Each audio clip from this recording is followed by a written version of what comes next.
Watch, chat, or stream with the Stream.me mobile app. Download today on the App Store or Google Play.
Watch, chat, or stream with the Stream.me mobile app. Download today on the App Store or Google Play.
$10,000 total prize pool.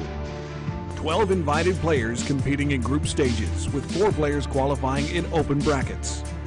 The season will consist of 2 splits, starting with open qualifiers, followed by group play, and ending with a split final. After these 2 splits are complete, the top 8 players will compete in a final double elimination bracket. Johnson, Greenwood with a jump in. He tries to catch him down.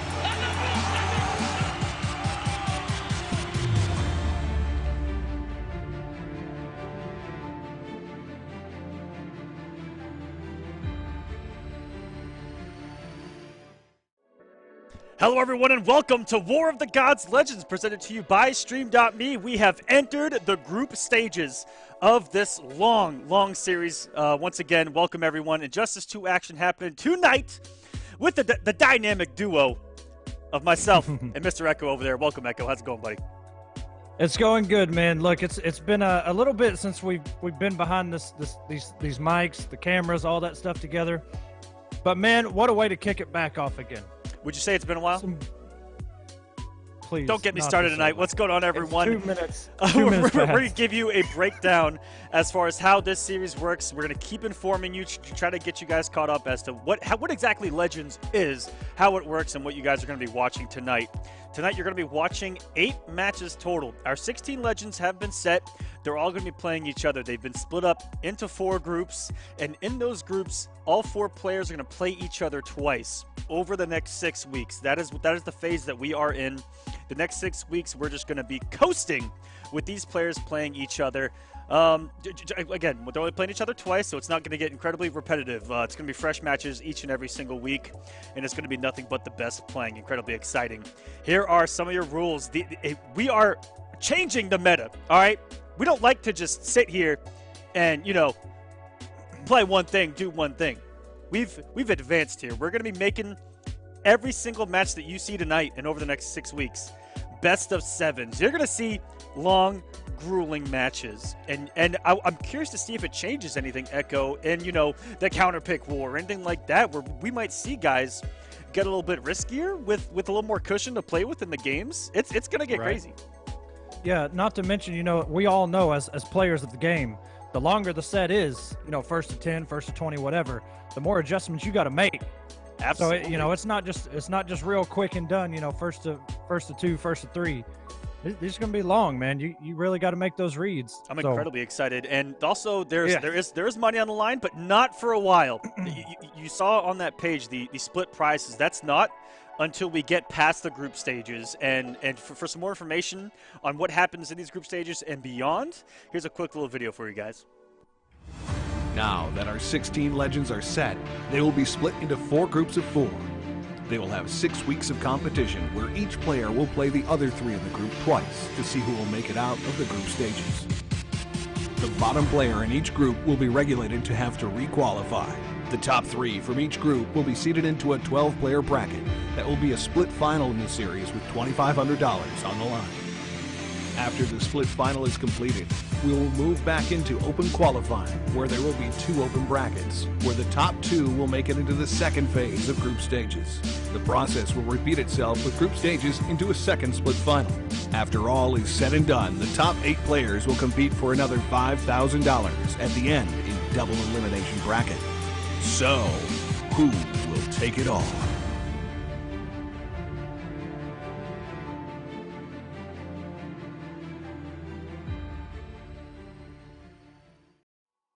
You guys go. There's a little bit of a breakdown as far as what the stage that we're in, the stage that's coming next. You know, after this 6 weeks, 3 players from each group are going to advance into a split final. The 4th going to get regulated, get absolutely bodied. You're going to have to requalify down there in open brackets, which are, again, a little ways away. So all of you that want to qualify for the second group stage, that's going to be in quite a few weeks. You're looking at 6 weeks of group stages, a split final, and then qualifying. So a minimum of 7 weeks, aside from IPS finals happening, and a couple of holidays here at the end of the year that we're going to be skipping for you guys. Now, let's get into what's happening today. Tonight, Echo, let's take a look at the lineup that is going to be happening. First match on is going to be Semiij going up against Sunnio. So excited for this one. And then top to bottom, break it down for him. Biohazard and Deoxys. Man, oh man, HoneyBee and Rewind. Now, I'm really interested in that one. HoneyBee versus Rewind. They've had some classic matchups here, at least on War of the Gods, not to mention offline. Basics and Forever King. Y'all thought Forever King was done? You thought he was gone? This man's still here, baby. Tweety in combat. Oh, not to mention Basics. Last chance qualifier. Woo! Okay, can we real quickly just touch on Basics and say that why the entire team is about to just agree with me. But, guys, War of the Gods breeds champions. The man came on a week before ECT and won our qualifier, goes to ECT, and wins the whole thing. Just like almost every single premier event on the Injustice Pro Series. We're breeding champions here, baby. We've been telling them, man. I mean, that's kind of been the slogan this season. Or Season 3 into Legends here. And then we got Tweedy versus Combat. 2 that need no introduction at all. Nubcakes versus Hayatei, more than likely Batman versus Robin. SylverRye and Hero Killer Stain, that's going to be an interesting one too. And then Gur versus Nyx. You know, I don't know what we consider Adam. It's going to be one of the biggest bodies in the game versus one of the smallest bodies in the game. Absolutely. And these are your 16 legends, everyone. This is just day number 1, week number 1 of the group stages. This is going to be our lineup, best of 7s, each and every single one. A couple of the matches tonight are very slim possibles that you might see at the Injustice Pro Series finale as well. We split up as best we could. A couple matches tonight might happen in winners semis of the Injustice Pro Series finale on the winner's side. But I'll break that down once we get to those matches. Again, first up is going to be Semiij versus Sunnio. I'm going to get some invites out, and we've actually got some stats from all 3 seasons of War of the Gods on both players. Let's go.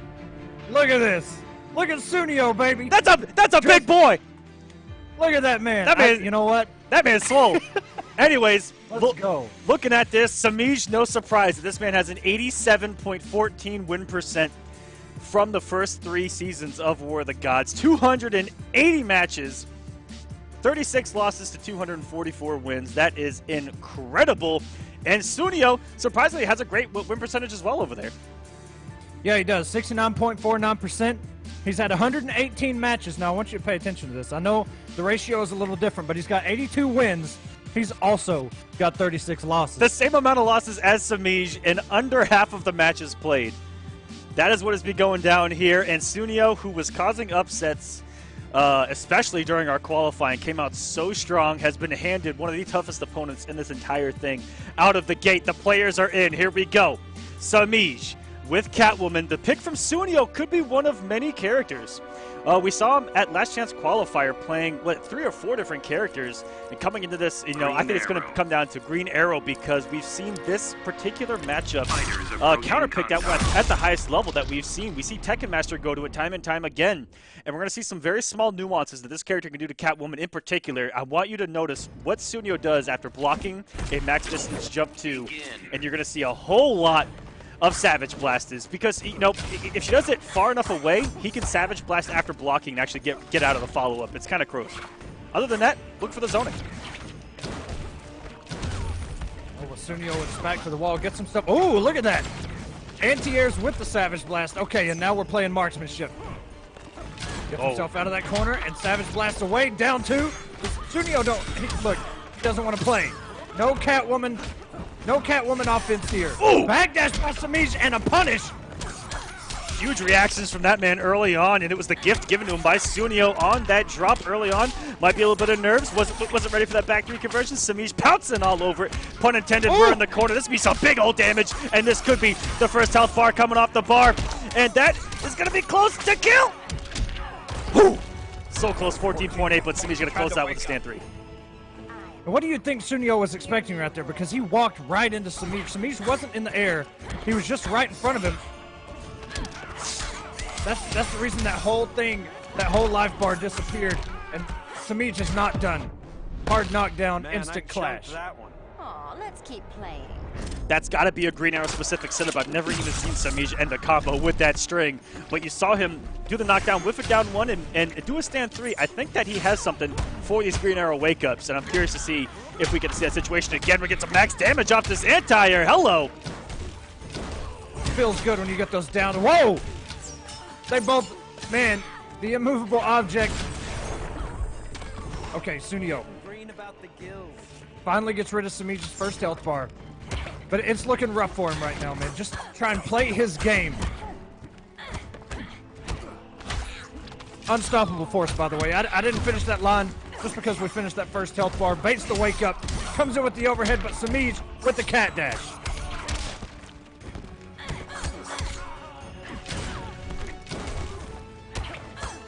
Jump 2.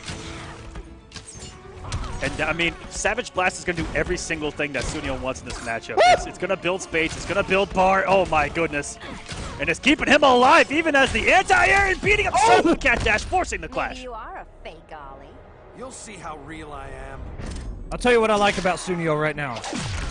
Absolutely no fear. He's beat out so many cat dashes, tried to bait him out, and the wake-ups.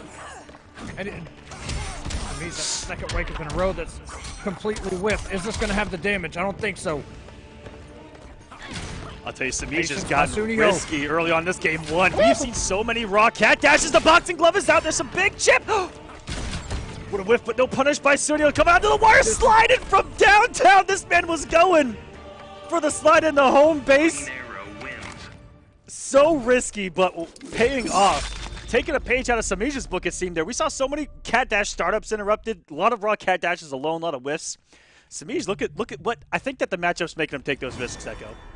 Green arrow. Yeah, and you notice that Sunnio, he'll just do a regular arrow on block, and Semiij 2 or 3 times had an answer with a cat dash, but Sunnio, with whether they're reach or not, had a secondary arrow lined up and just beat out so many cat dashes that way. I think that Semiij might be playing the risk-reward game there, where he's like, you know what? If another arrow hits me, it's 1% gone. I wake up in the morning and I piss 1%. It doesn't matter at the end of the day, right? But here. But he did waste bar on it, though. He did meter burn them. Oh! Wait a minute! We just saw a DP get beat out from a jump-in? That's something new that you don't see every single day. And that was late. That was late in the DP as well. 3-3. Beating up whatever Sunnio wanted to throw out there. And Semiij has broken a lot of these wake-ups. Okay. That was just ludicrous for him to disrespect a meaty from Semiij of all people, who it's usually coming 99.98% of the time. And the one time he decides the neutral jump, which would allow Sunnio to get out of the corner if he woke up anyways. Down 2. So good by Sunnio early on, and he's putting the pressure on one of the top seeds coming in this entire event. And another nice rock catch there by Semiij, though.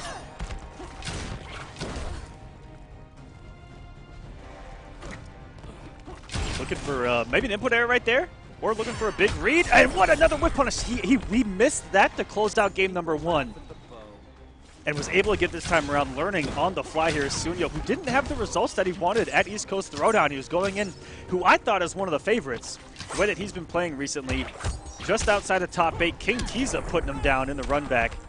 But made it in the Legends, and he's going to be putting in some work right now. Looking fantastic. Yeah, he's not looking bad at all. That's the first ice arrow he's thrown out there. I'm going to tell you, man, between the 2 games so far, these are incredibly close. Now, Semiij's sitting on 4 bars a meter right now. Oh, my goodness. This man has no fear. Trying to come in with the slide, and Semiij all over it. What's going to be for breakfast here? He's been changing up. Oh, my goodness! Whoa! Not able to capitalize on that and pick it up. Semiij getting out of that corner. This is one of the few times we've seen Semiij just unable to lock down someone in the corner and have answers. It's Sunnio, who seems to be the one, even when he's knocked down, goes back to the corner. No fear to make these reads. Oh, 3-3. He's not going to clash. They both have 3 bars. Baits the wake up, and that is a complete and utter destruction of that second health bar. Semiij tying it up 1-1, keeping it unclashable. Smart stuff there on that stray hit, and that's what we've come to learn and love about Semiij. Just a stray hit, instantly bounce canceled it, used the other bar to do the cat dash and just close it out, man. That was so smart. If you guys are watching, take every note from every single match tonight. You guys are going to learn something. That was one of the smartest things that you will see tonight. The man did a neutral jump, saw a whiff, knew he had to keep it unclashable. And I think his natural instinct was to do like a 1-1-1 right there, but he just said meter burn cancel, unclashable this way. And now look at him, he's going to be playing with some confidence, having a score on the board here. Yeah, don't forget, guys, these are first to 4s. Hopefully the players remember too. I expect somebody to leave a little bit early tonight just by mistake. Pressure is on. There's pressure right now. Big swing by Sunnio, not going to be able to reverse the sides, and that's a bar for 210. Not big damage, but Sunnio's going to take it here. Unfortunately, his back is to the wall, and a whiff punish from Semiij. It's a ballsy thing. That thing, it goes very far, and it's got a sneaky forward hitbox to it. Rough input error there by Sunnio. And that's, when your back is to the wall, input errors can be absolute death. What a whip punish, Semiij. Okay, Sunnio's got to make that adjustment. That's the second one in this game alone. I thought cats napped. Aw, let's keep playing. Sunnio hasn't been able to get any offense generated. Not really any zoning either. He's just back to the corner the entire game so far.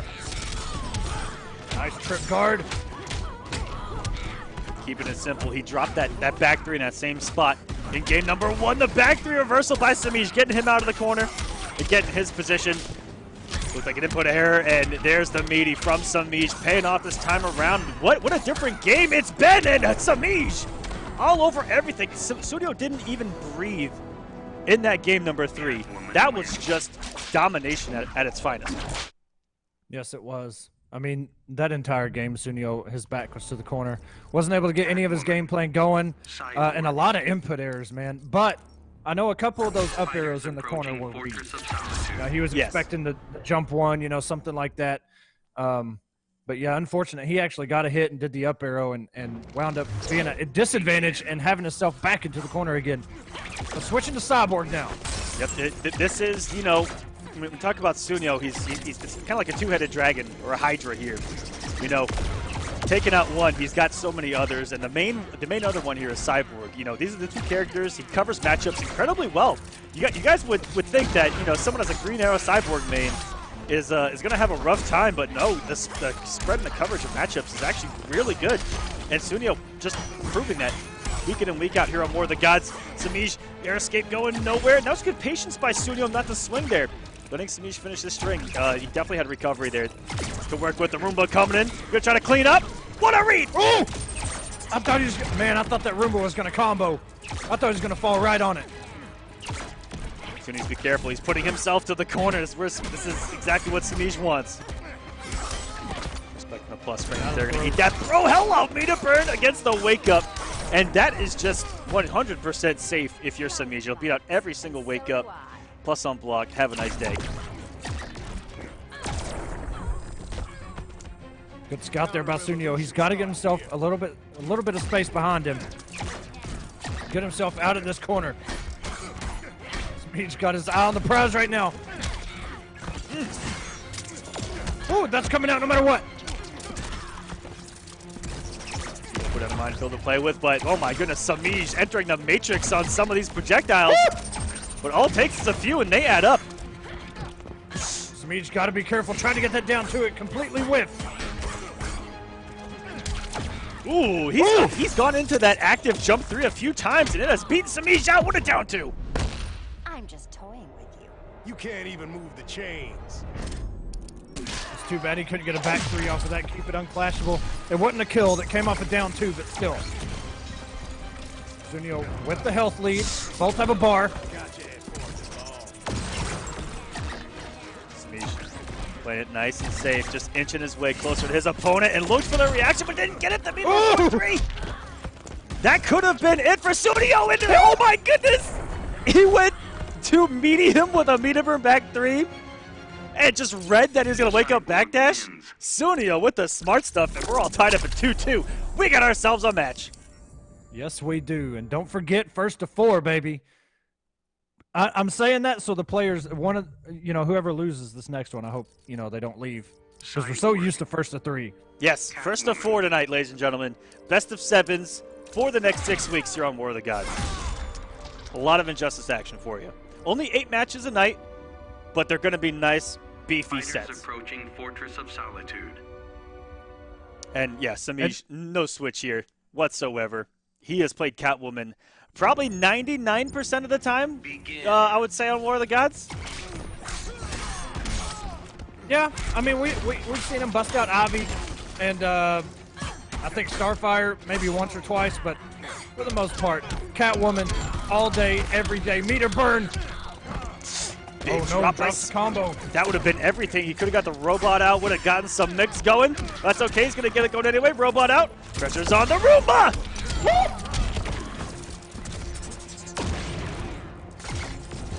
Sunnio is playing so much better with this character, Cyborg. Now Semiij pushing to the corner. Here we go. Good block. And that little setup that Semiij does, it's really tough to tell what side he's going to be on. Good block there by Sunnio. Still lost his first health bar, but he somehow knew it was going to cross up. You saw they're trying to change up the timings on his projectile as well, but Semiij all over it. Full screen reactions from the young man. Diana's had enough of you. I can't be tamed.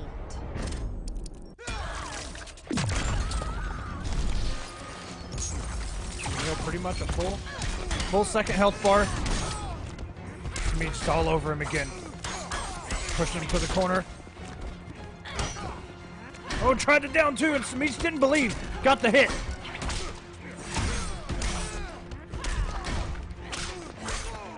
Get a background bounce? Yes, he is. Max damage.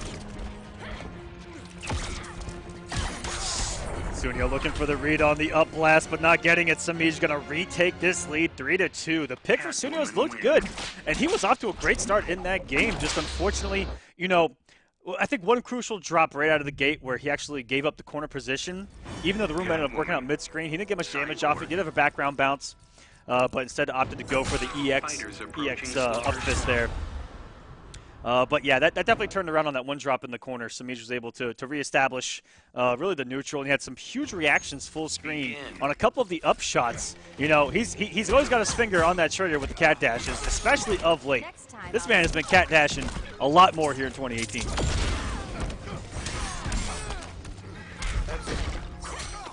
That cat dash for a whip punish on Sunnio. Wasn't able to capitalize on the hit. How many hits of armor do you need? Semiij, he's trying to close this thing out. Woo! What an interrupt! And the conversion off of the meterless cat dash in the corner, absolutely disgusting from Semiij, showcasing what he's all about. You see no other Catwoman have those conversions like Semiij does. Sunnio kind of falling apart here. Got to keep composure. You can tie this thing up 3-3. Oh. Diana's had enough of you. I can't be tamed. And you know, we haven't seen it. There was probably, I'd say, like a season and a half, Echo, with the absence of Dragon. We haven't seen a whole lot of people interrupting down one specials. But I'm glad we're seeing a lot from Semiij right now.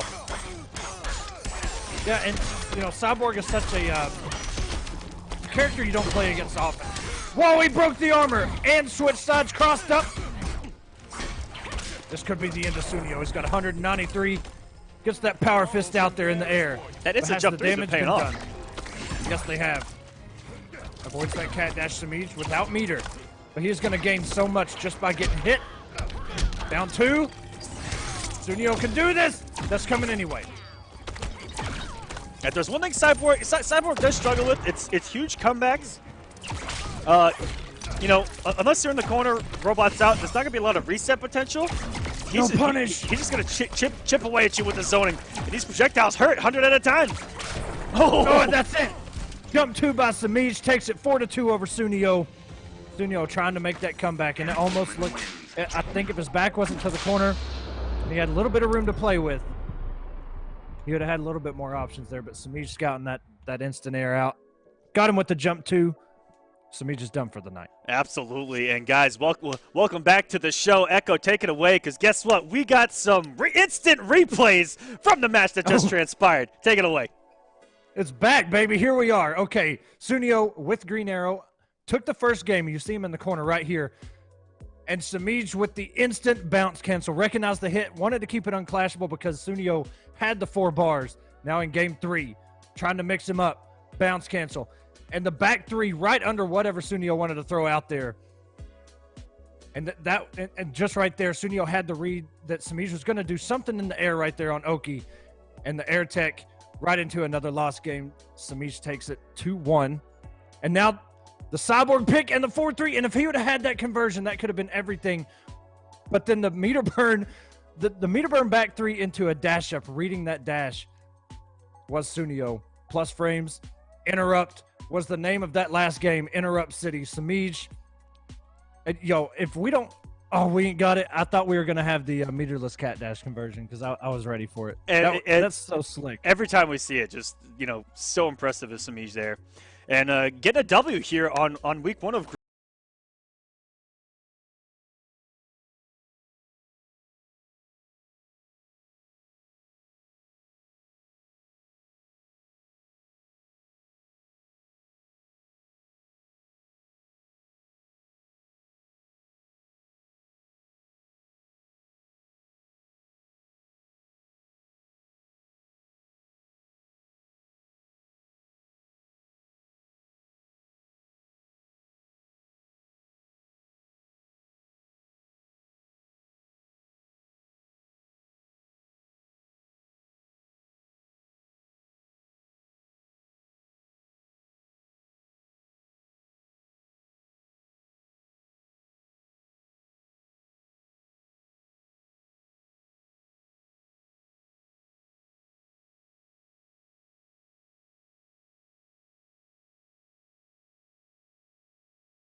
Welcome back, everyone. We are going to be setting up our second match here. It's going to be Biohazard going up against Deoxys. Woo!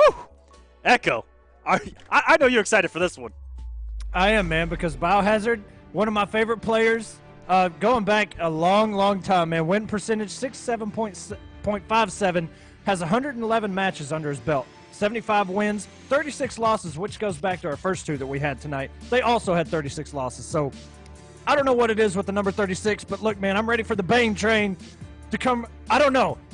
Look, I'm going to let you take away the Deoxys here, but I love both of these dudes, to be honest. I actually don't know what the pick is going to be for Biohazard going in this particular matchup, because Deoxys is going to be coming in here with some Blue Beetle and potentially Cyborg. We also saw a couple of Otter picks out of wow. Otter picks, which it's like I said, Otter, but anyways, that's Deoxys.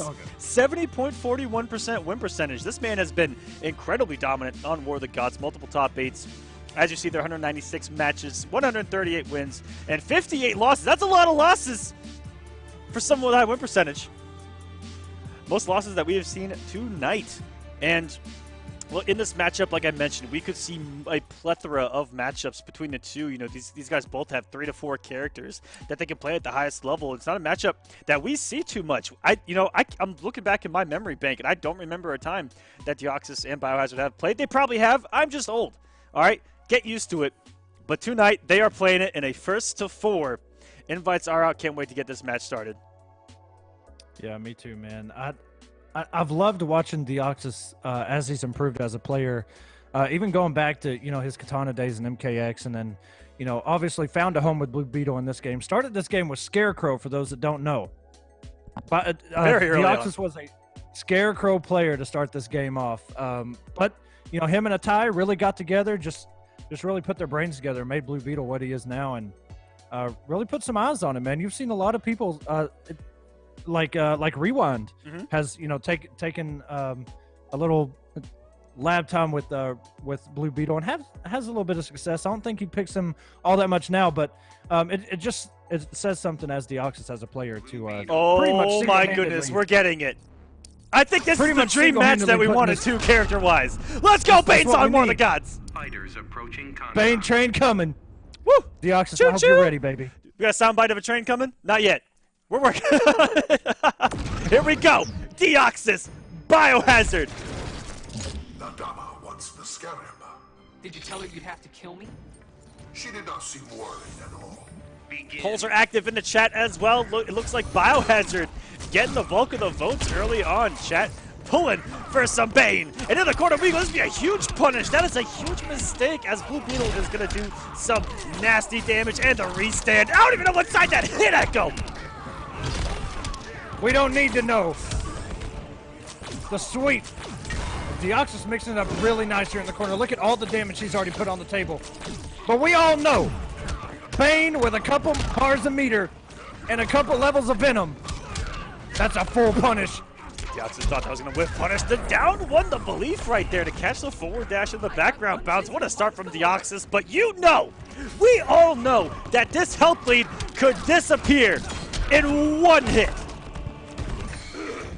That's what I'm saying, man. Just a couple bars of meter, and there's a lot of whip punishes going on for Deoxys right now. Scream for me. I'd rather do this. Deoxys has been all over the read on when Biohazard's going to press a button, what he's going to use, and have an answer for it every single time. Oh, and it looks like Deoxys there, usually goes for some kind of mix-up off that knockdown, but it looks like he's trying to, he empty jumped, I think looking for a wake-up, which was really smart on Deoxys' behalf, and that was some big old damage. 408. So far, just unable to open up Deoxys' Biohazard. He is getting absolutely cooked right now. And I'm not sure what Biohazard is doing there. That's the second time in the corner he's been hit with just a float on Oki into the jump-in. I think it's a jump-in 2. I don't think Deoxys is beating a wake-up there. I'm not sure. Biohazard might be looking for a cross-up. You got to make a quick decision in the corner against Beetle, because he can float on either side and cross you up or not cross you up. The one thing Bane is going to have in that situation is that DP hitting behind Bane every single wear. Just all of this space back here, he's got it covered, but at a risk. And I think that's what's keeping Biohazard kind of at bay. Is that one risk like that? Blue Beetle again hits for like 450 in that corner into a potential restand situation like we saw, into a reset, and it's going to hurt. Well, it's just one game. Deoxys on the board, obviously 1-0. And the unblockable, the double overhead that also has a cross-up within that string. And the patience by Deoxys paying off so much. Woo! What? Beautiful little setup there that we haven't seen with the 4-2 hitting behind Blue Beetle. What an air escape! And what a reward for that 2 bars of meter. And these restands are plus 15 when you use that plasma shot. Within that restand, there's only certain setups for it, and that's been the name of this game, man. Whiff punish after whiff punish. Biohazard got to be careful. The down 1. No Venom used in that and still got 428. Oh my goodness. And here we go. One more mix-up. That's going to be death. Wake up backdash out of Deoxys, which is actually a risk in that 1-1 having just the range, that little flail of the wrist, that little flick of the wrist by Bane, getting the job done. So perfect. Biohazard knowing the exact space, down to the pixel. And the first health lead for Biohazard right now. And debuff going to get Venom back. And looking for the reversal, looking for the blow up. That exact situation where he can float, but unfortunately it wasn't directly in the corner. So Blue Beetle able to get away from that giant hitbox. And Biohazard right now having 4 bars. Oh, this is gonna hurt. Oh, I half expected the bounce cancel right there. I think he expected the air tech. Deoxys has been using air tech so much to his advantage. Hit full combo punishes, but here we go into the corner. No, switching it up, freestyling, slam him down, give him a little taste of his own medicine with the body slam. And how hard is it to block a jump 3 from Blue Beetle directly into a low with how many overhead options he has off of that bad boy? You ain't kidding. Jump 3 into anything is tough. That jump 3 by itself is tough. Here we go. 1 meter burn cancel away. 1 hit from Biohazard. Good close. Oh my goodness. Going to level 3. And anything on Oki is going to close this match out. Biohazard in control really that entire time. A complete turnaround from game number 1. Flex on him. That feels so good. So fun to watch that. The Bane train is here, baby. Already a great match, 1-1.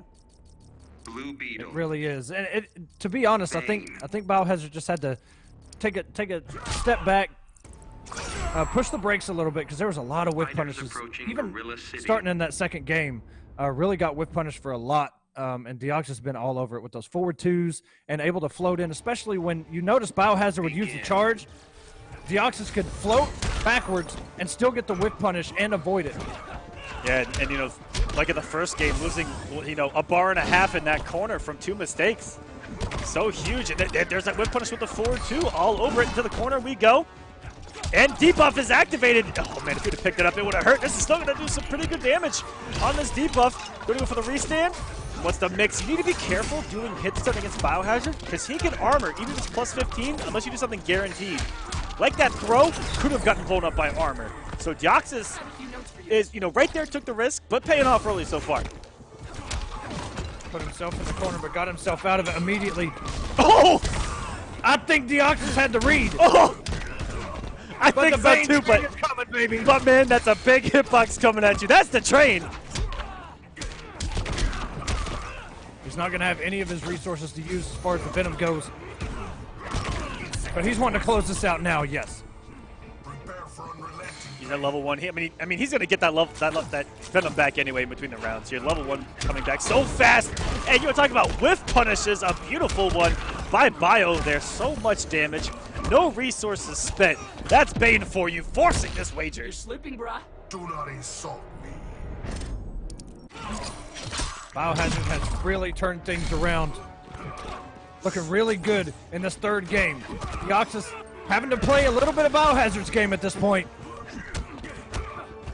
Body splash coming in. Oh. Grabs, command grabs. And Bios mixed that up so well. The last time he did that, he ended with the elbow drop, trying to getting Deoxys on the read out, or sorry, the jump out. In the corner we go. Hello. Wait a minute. You should harden your heart. And become a brute like you? That EX projectile from Blue Beetle in that corner comes out so fast.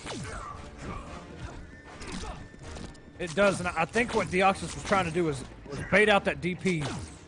He had already got the hit before he made the commitment to the Plasma Blast in the air, but there's a lot of mind games. You don't see it used very often, but here we go. Low stab, full conversion, 334. And seeing Deoxys that health lead. Seeing that command grab punished is something I almost never see at a competitive level. He whipped that command grab, and the instant jump 3 by Deoxys actually punished it. And now he's just a Cheerio away, really. Even if the armor's down, gets hit by the grab. That's going to be some huge damage. Oh, he went to level 3! Projectile immune! Bane wins. And that is how you know Biohazard is a specialist. He knows this character inside and out, the smart stuff. Boy. Not to mention the read on the Wake Up Plasma Blast and using that charge and having the level 3 to use. That was just incredibly smart by Biohazard. Up 2-1. Blue Beetle. Bane. Same matchup. Oh my goodness. Look at that chat getting hyped right now. That we talked about the Bane train. And it's here. It's arrived right on time. Hasn't gotten robbed by the bandits, the bandits in Red Dead 2 yet. But you know what? Glad we're here. Begin.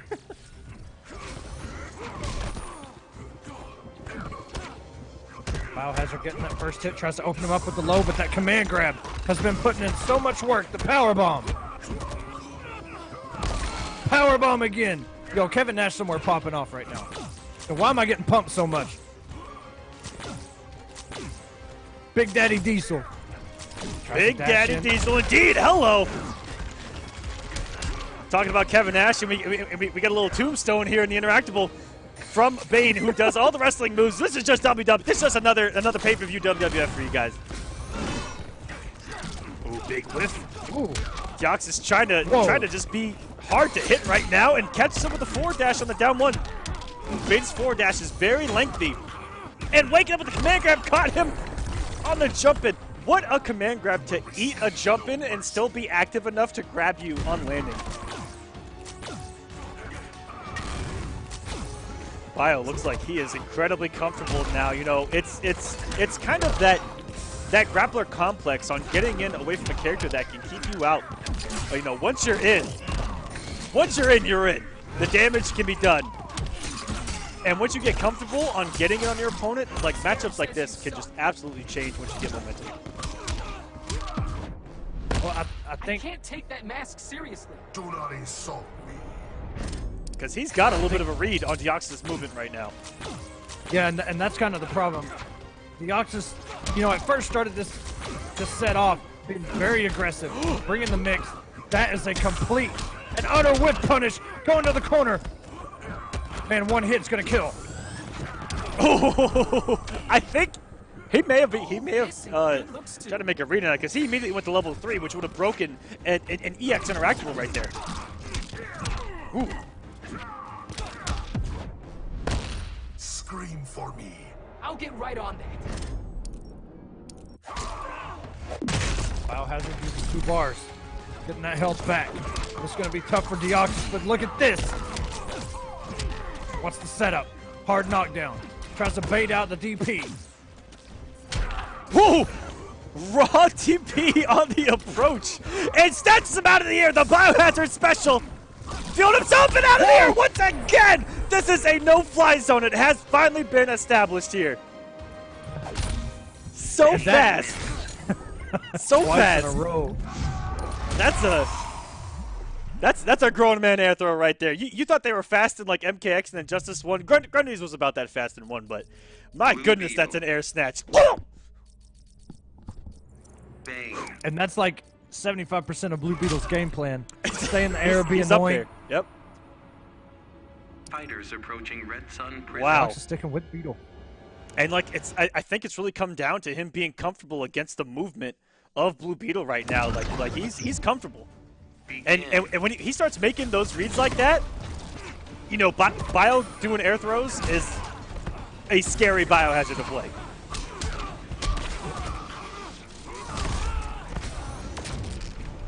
This is Biohazard's game to win. He only has to win one more before this is over. Deoxys has to stay alive here. Hard knockdown. Delay wake up. Putting up the Venom to cover wake up options. To cover it with armor. And hello! What a conversion! Absolutely beautiful. Side switch and the kill. It's your shame.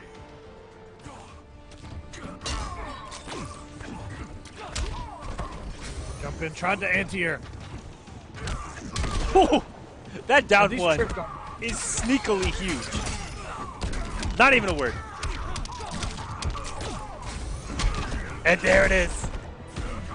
I was talking about how that's a scary situation against Bane to use hit stun against him, especially in the corner where you cannot cross this man up if he does that DP. And now everything working for Biohazard. The recovery on that command grab is so slim. He's able to get away with it a few times. And wow, accidental corpse up on the 4-3. Big damage from Deoxys and the side switch. Hello. And I think what's paying off for Deoxys a lot here is delaying wake up, getting those whip punishes on those forward threes on Oki. Deoxys, you're still in this. I've never seen a Biohazard regular coming Bane for the throw. kill. He just chokeslammed this man. Keeping a flashball, so smart from Deoxys here. It's big. Oh my goodness! Perfect evasion. Oh, that. Oh no! Wanted to keep it thought maybe unclashable he right was there, I'm gonna convert. assuming. Oh, Oh no! my God, he's got it! Hey, look! Oh my God! Okay. I half expected the side switch attempt with the, was it 3-3? Yeah. Because The cross-up. he basically did the exact, he faked it out, I think, where he did the forward dash, which if he would have 3-3'd off of, would have got the cross-up. I think he was trying to get Biohazard to maybe try to wake up the other way, just play a huge mind game right there. Whatever it was, it worked out for Deoxys. He's going to stay alive here. 2-3 right now. And let's see if we can make this comeback, because Bio looked to be in full control of this set after that first game. Begin. That was super hard to figure out what was going on there. Down one, into the power bomb, baits the wake up, jumps over. And you know what? Get that Macho Man elbow out of here. That down one shield. No downside to doing it. That's a full-on punish. That elbow drop by Bane is punishable if your character has something to reach him. That forward two is going to have the distance. Ooh, no canceling down two by Bio. Really rare right there, but he's going to get a clean open up. And it's amazing how much damage he gets off of not blocking your toes one time. That's really smart. Deoxys definitely knew that he was going to be swinging with that stand one after the jump in, blowing it up. But Biohazard still able to take and is now in position to try to take this whole set one health bar away. This is kind of how the last matchup was. Jumps out of that elbow drop, but somehow the DP on the other side comes out. Down one into the elbow drop. Coming in with the charge. Shield bash. No punish. Oh, yeah, he did get the punish. Oh! I can't take that mask seriously. Do not insult me. Beautiful pickup there by Biohazard, just swinging with a stand one and recognizing that it actually hit.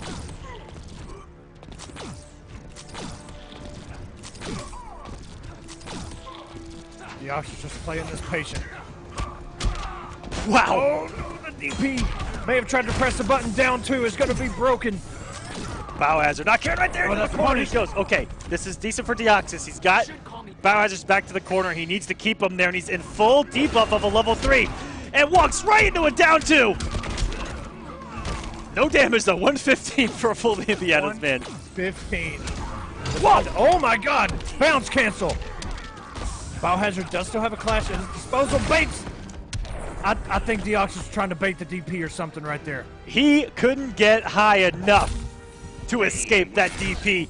Biohazard with the flex, gonna take it 4-2 over Deoxys in our very first week of group play. These matches already incredibly exciting tonight, guys, and we have just begun. 2 matches in the books, 6 more to go for you guys tonight. This is just incredible. And how, you know, it's been comebacks already. You know, it's like game 1 doesn't even matter. There's been no momentum in these games. Sunnio taking game 1 off of Semiij right there. Deoxys over Biohazard and looked incredibly convincing. Doesn't matter. Next game, like it never happened. That's a mentality that you guys have to have, you know, at this highest level of this game. Really, any game. Yeah. Yeah, you can't let those, you know, especially if you get overrun. Like you saw Sunnio getting pressured in the corner a lot, and he didn't let it affect him, man. He was still aggressive when he needed to be. And then obviously Deoxys starting off that match against Biohazard, taking the first game, was pretty aggressive himself. You know, a lot of mix-ups, keeping him in the corner. But then Biohazard, you know, you don't want to be close to Bane, man. Once you know what? Close, I don't even want to be on the same screen as Bane. Let's just be serious for a second. I'm going to be honest with the chat tonight. I don't want to be on the same screen as Bane. This man has armored footsies. Right. I don't want to play that game. But we're going to be right back with a quick break as we return with some more War of the Gods Legends action and some replays from the last game. We'll see you guys in a minute.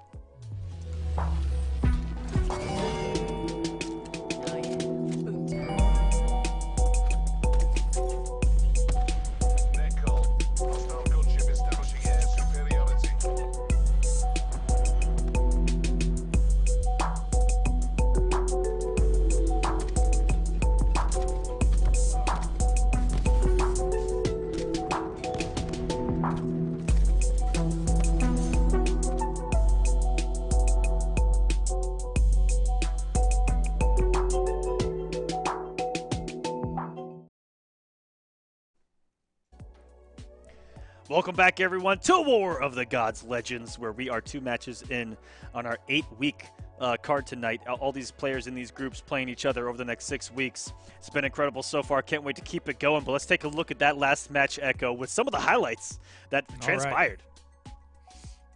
With game number 1 here, this is where Deoxys really he kept control of this entire first match. A lot of whiff punishes, baited out that elbow drop, full punish.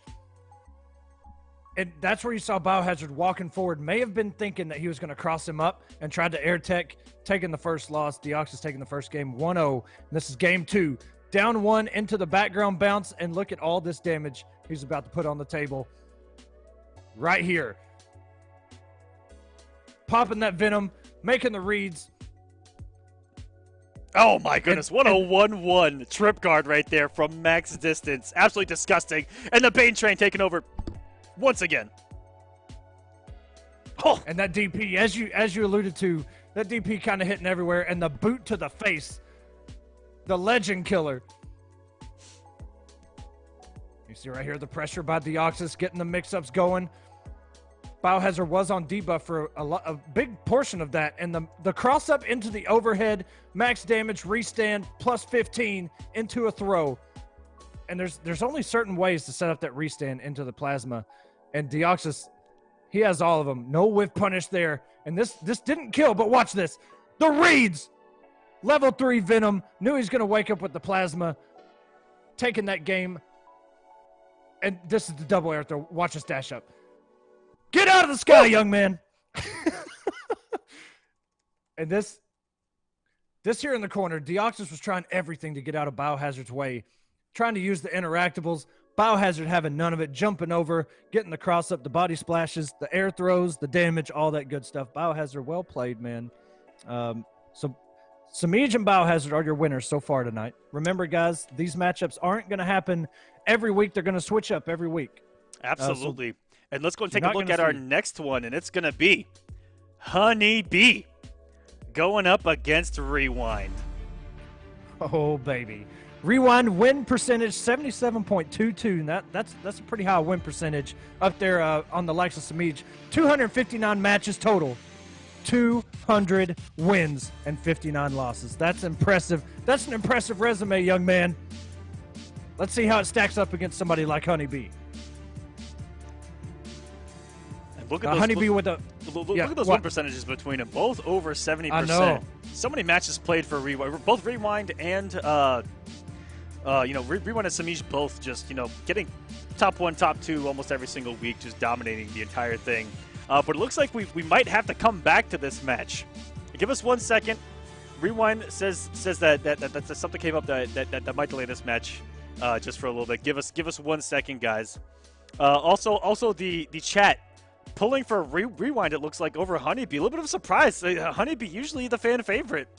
Not to put any pressure on HoneyBee, but usually the fan favorite going into matches like that.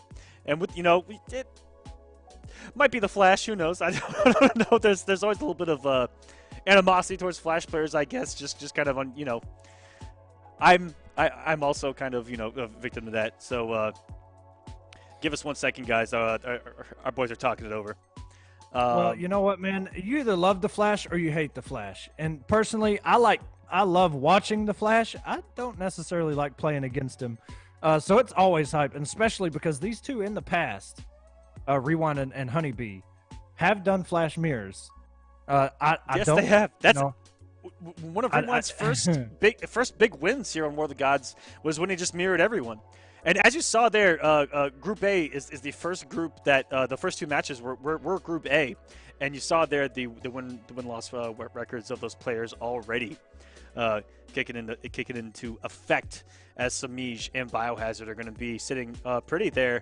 Once again, in the early stages of these group stages, they want to maintain that top 3 spot in their group, which is going to determine seeding in the split final. The 4th person gets absolutely bodied and has to requalify against every single other person out there in the world. Well, in North America that wants to compete. Speaking of the world, Echo, I tuned in to the African Gaming's Legendary series this morning. Their finale actually went down this morning, our time. And they had 4 players playing round robin to see who was going to win the entire thing. And it was actually a man named Zaza who took the entire thing. Mr. 5000, we saw at EVO, actually traveled from Zambia. And Zaza, who I believe is also from Zambia, they can feel free to correct me on that. But just fantastic display of Injustice. A lot of characters used. Just amazing stuff. It was Zaza with actually Green Lantern, Catwoman, and Aquaman. And I was in the chat. I said, if I see this man's Aquaman, I'm going to do a Trident Rush for him. So I'm going to do a Trident Rush right now for my man Zaza in the African community who all blew me up and said that I have to be a man of my word. Oh, wait, full screen. All right. Let me actually get some space going here. Because, all right, I got space to flail. All right, here we go. This is for the African FGC, the Injustice scene over there in Africa. A little bit of a Trident Rush for you guys. I got some catalyst meant to me. Heart's going. Let's go! Look at glasses are staying on. The headset's in place. I'm a pro at this now.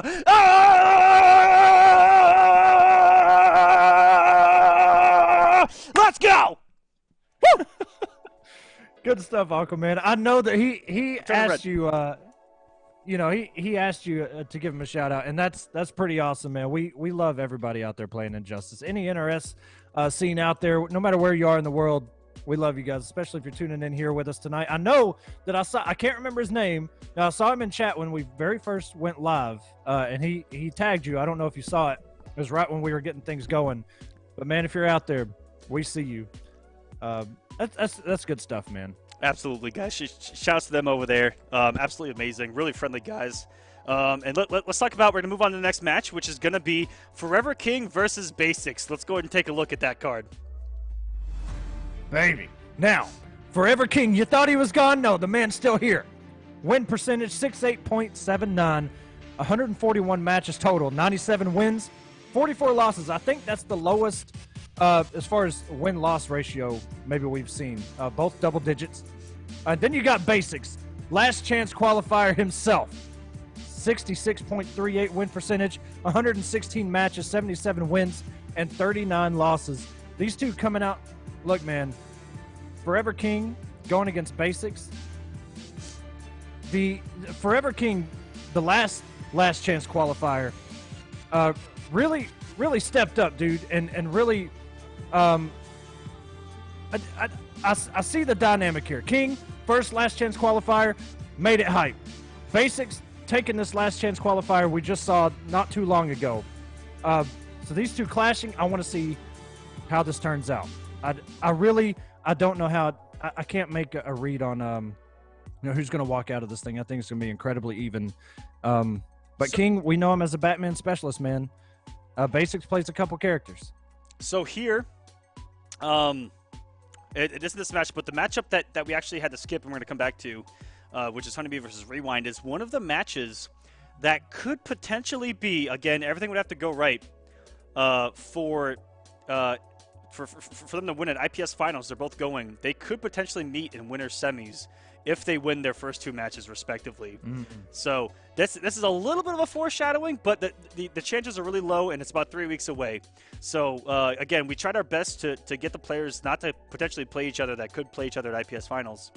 That's about the best that we could do. So again, that's something to maybe look back on when IPS finals does happen, is a couple of matchups that are going to happen this week and next week, as I believe Basics versus someone next week is one that could happen in a winner semis as well.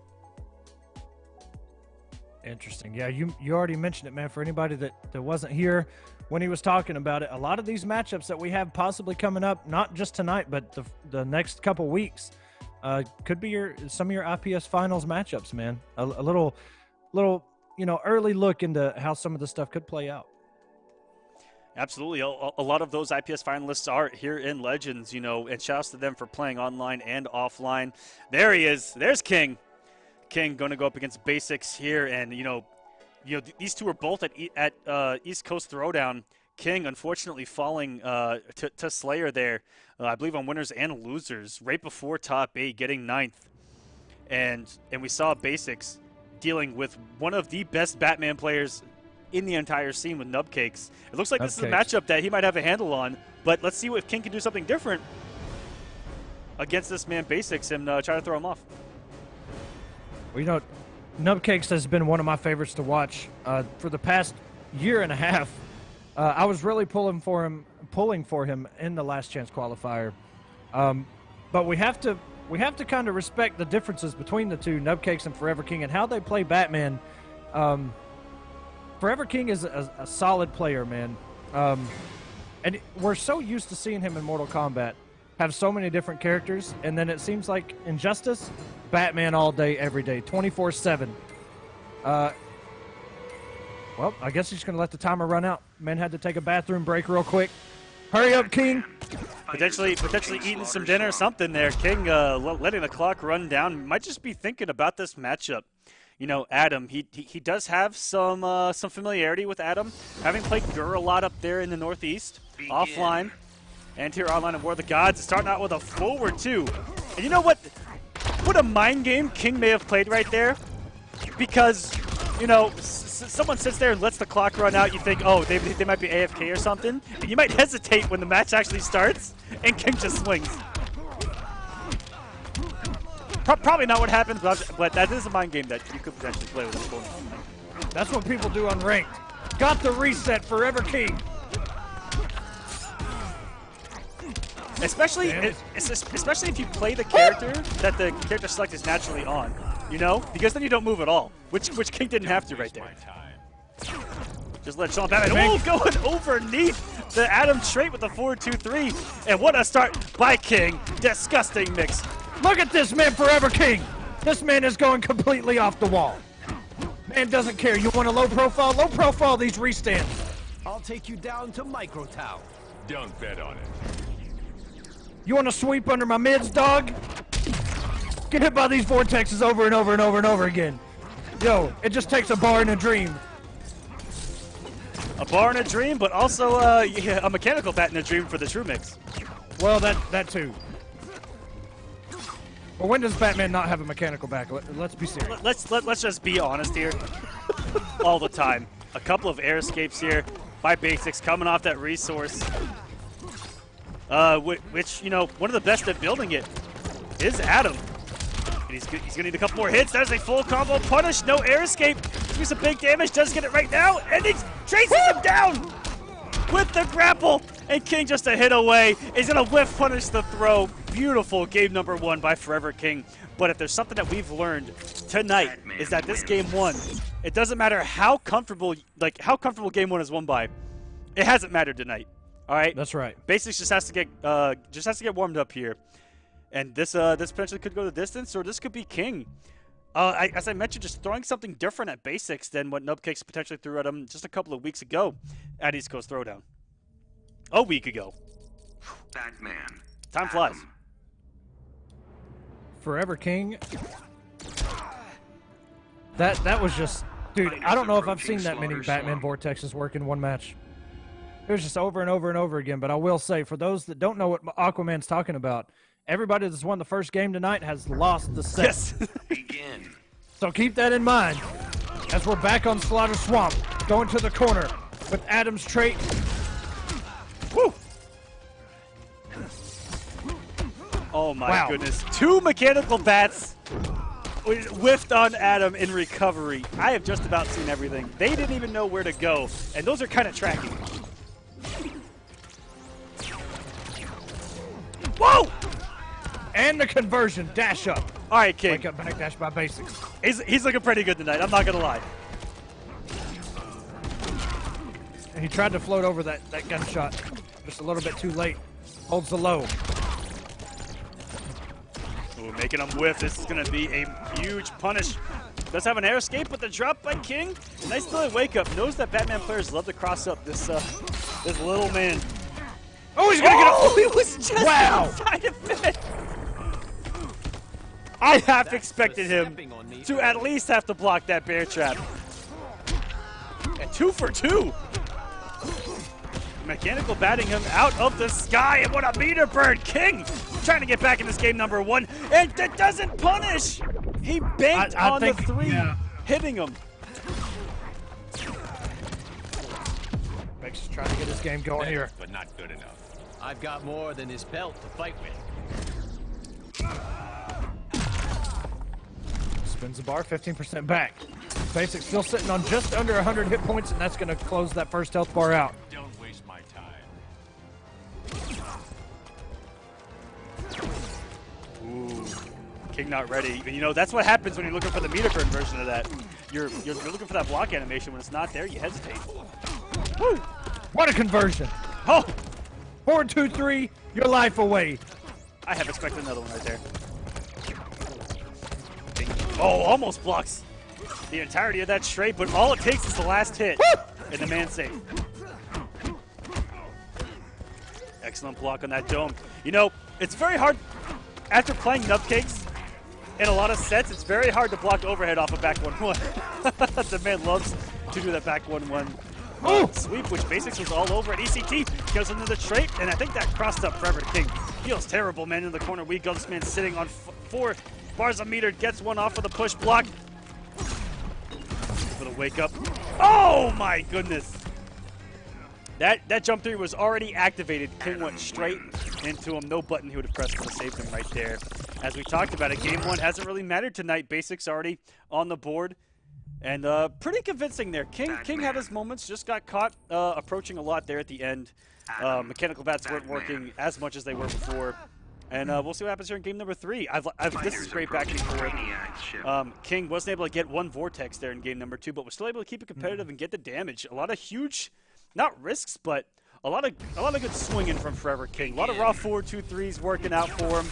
And hello! Instant jump 2 into the glitter. That's really good. An Adam player's instinct, it seems, at the start of a match is to jump back. If you guys go through the footage and look at Adam players, their instinct is to jump back at the start of a match with a jump 3 and look to whiff punish something with a trait, or just simply safely get trade out and look for the first hit that way. And going into the mine. Hello! 419 on that combo, by the way, and a full conversion. Tracking him down, that mech bat. Oh, here we go. King getting a little savage, and what a start from this man. Rethink your strategy. Big damage. And is he going to be able to get him out of this straight once again? And he does! I'll take you down to Micro Town. Don't bet on it.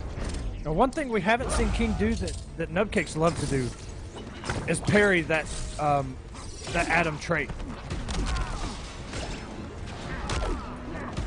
Ooh, unblockable. You know, you're looking at that animation going, I'm just going to block this and just, you know, wait for what comes next. And it's hard to differentiate the meter burn on the fly like that, because if King's sitting there and he sees that and gets a reaction to the startup, King gonna come jumping from the distance he was at, and a nice disrespect on the block stun of the mechanical bat there by Basics. And oh, how bad does that feel? Thinking you're gonna get a jump read on one of these 50 Adam other shenanigans, and he does the straight shot into a full combo.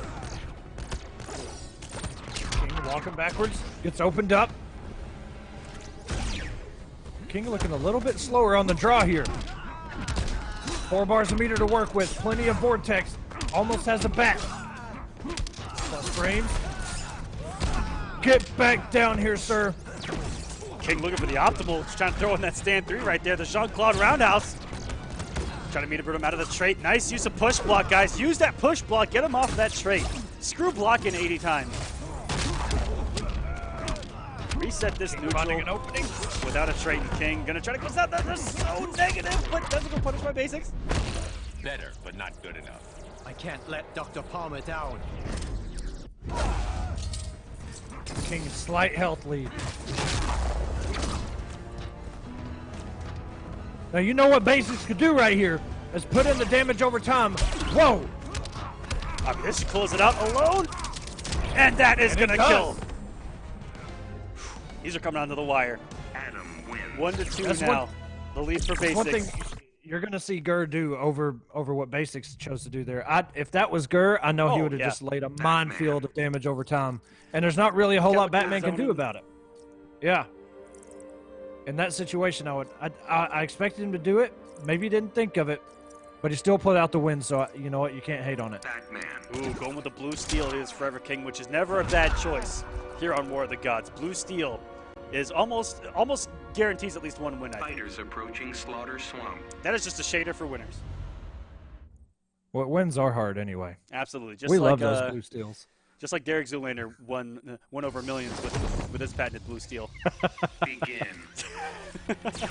Deep reference right there.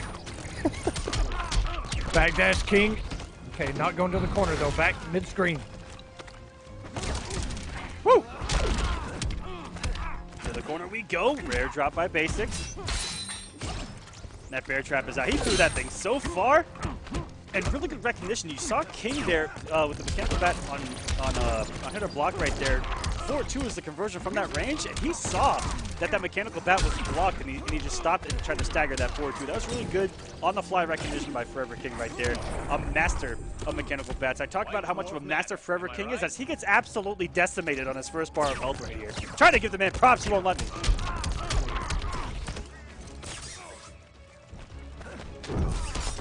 Oh, okay. That's a whiff punish. Oh, and it completely whiffed that jump 2. But the 4-3, resetting everything, getting damage. Meter burn, vortex. Good block by basics. And you know, a Batman. Oh, hello! Get back down here, sir. We're not done. Not just yet. Batman players can mix up that so well. And if you guys don't know, the normal setup with the mechanical bat and the jump 2 is that you actually have to continue holding forward even though Batman's behind you, which is very unconventional and it takes some practice. But they can mix it up even further off of that. But you have to look for the little movements on Batman. You know, if they take a millimeter of a second step backwards or forward to try to change it up on you. Basics with that read on that forward dash by King. Got nice unclashable damage there. Oh, 2-hit combo, 59 off the fight in the mechanical bat. Empty jump low, wow. King just swinging here. I'm talking about just swinging. Back 3 against the wake up, and Adam's just got a taste of his own medicine. Batman go profiling. That was even a mix-up by King. I think he was waiting for that mechanical bat in that situation. Thought he was going to have it. Wound up no punish. That was huge. Because basics, even if he clashes, he's not got the bar to compete. Okay, a meter apiece. That drop by King was everything. Broke the armor. I'll take you down to Microtown. Don't bet on it. What do you do here? Do you spin the bar? No. He does. This is dangerous. Now you just can't let him get straight in this situation. Mechanical bat gonna hit the backdash. King is tying us up at 2-2. What a comeback. He lost his first health bar almost perfectly and fought and clawed his way back in that match. And you know what? The way he did it was being a little bit disrespectful. King out here swinging. Sometimes that's what you got to do, man. That's all I do. That's well, I know. That's just second nature to some of us.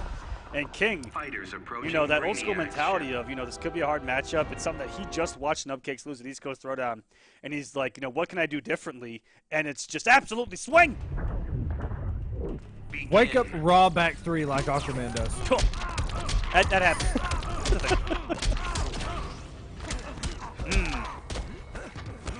Good start by Basics. Yeah, Batman in that scenario, not really going to have a punish unless he sees that animation early.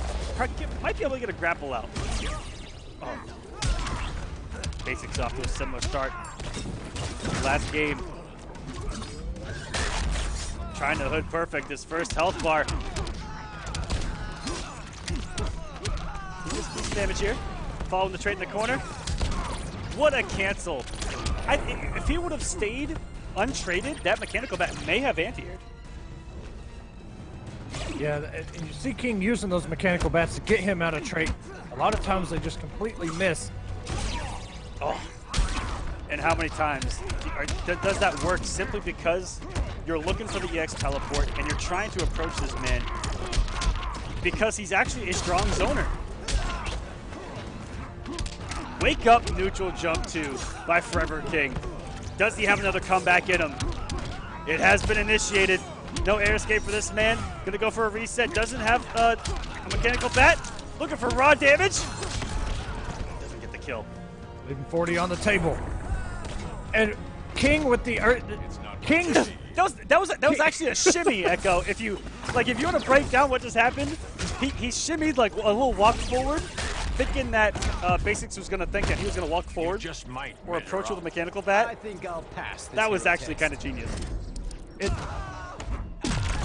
Sometimes it's just like watching art, man. I don't know how to explain it. It's an art form sometimes with these guys. Oh, dashes out of there. No dash. punish. King, couple of missed opportunities here. Down to the wires, gonna get the damage. Back grab outs. Basics gonna hold on to these 2 bars. I mean, he isn't incredibly. He got the reset. I'll take you down to Micro Town. Don't bet on it. And in those situations, that's twice now. King has almost had his mech bat, and he's had to make a raw jump 2 mix-up happen. Double jump. Good blocks and a punish. Wait a minute. Does have a The bar third for a time. restand too. The 3rd time. Could be the Oh! charm, and he got it. Looking for the air escape was King. It's not going to kill, Now you see me. but he's essentially dead. If Basics throws out those damage over times, Oh, and a big enough hitbox. It looked like the jump was good enough. But that EX just feels like it's so much bigger as Basics is going to take the 3-2 lead. These matches have been insane. King almost with another full health comeback here. Incredible. If he gets an early lead here, could get back in this match. It might give us our first Game 7 of the night. Or is Basics going to take this 4-2? I want to bring up the poll in the chat. 50-50. As far as who everyone in that chat Fighters liked. approaching the Batcave. 50% of the votes going towards the Basics, 50% of them going towards King. And here we Wow. go. Basics, one away now from sitting pretty in this group. Begin. Basics getting that first hit, using that trait.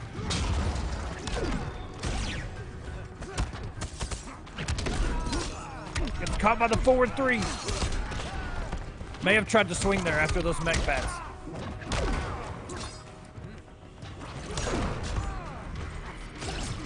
It's pretty even so far. Couple of clutch Good on blocks. straight. He's got, what, 3 complete blocks on this? And that is more than the average human being against Adam. A nice delayed wake up there by Basics. Get himself out of that forward 3 mix-up. These Batman players love to cross you up with a raw forward 3 on OP. They love to just forward 3 in general. All right, you're right. Just do it. And King is toe-to-toe on this first bar of health, which has been the opposite of the story of the past 2 games. Good blocks. Okay, got hit by the overhead. 48 hit points remaining on King. 118 on Basics. Jumping in, and a nice trip guard by Basics. Professor Palmer. 1 health bar away.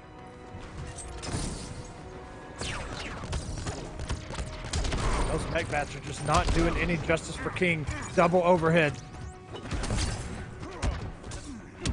Woo! And Oh, the conversion. Wait a minute. Okay. That was a gorgeous pickup. Rethink your strategy. Let's not forget, Aquaman, that Forever King is in the white and red. He means business now. Oh yeah, No more Bruce Wayne, no more Blue Steel. We in here. This is his day one and from downtown with the punish. I'll take you down to Micro Town. Don't bet on it.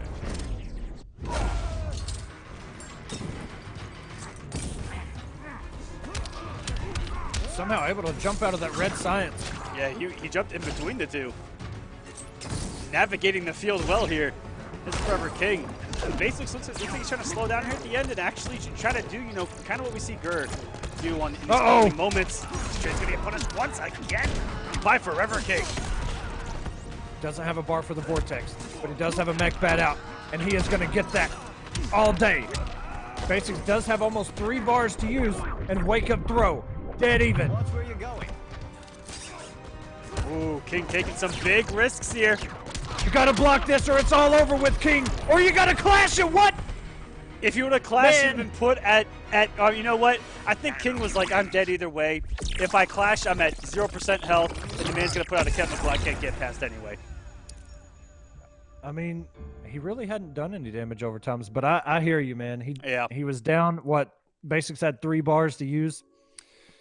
Basics showing he means business, man. Taking that first, or his first time here in group play. 4-2. And you know what? He's coming in as a qualifier. So that's an upset already. And Sunnio as well coming in and taking it to Semiij. These guys aren't playing around. That's for sure. So guys, we're going to set up the next match for you. We'll be right back with a quick word from us over at StreamMe.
Two guys that, you know, second place at EVO first time around, first place at EVO second time around. That's the caliber of players that we're looking at right here, Echo.